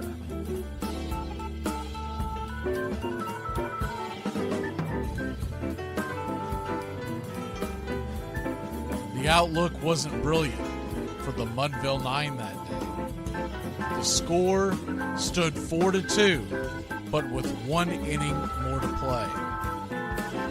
And when Cooney died at first, and Barrows did the same, a pall-like silence fell upon the patrons of the game. A straggling few got up to go in deep despair. The rest clung to the hope which springs eternal in the human breast. They thought, if only Casey could but get a whack at that, we'd put up even money now with Casey at the bat. But Flynn preceded Casey, as did Jimmy Blake, and the former was a hoodoo, while the latter was a cake. So upon that stricken multitude, grim, melancholy sat, for there seemed but little chance of Casey getting to the bat.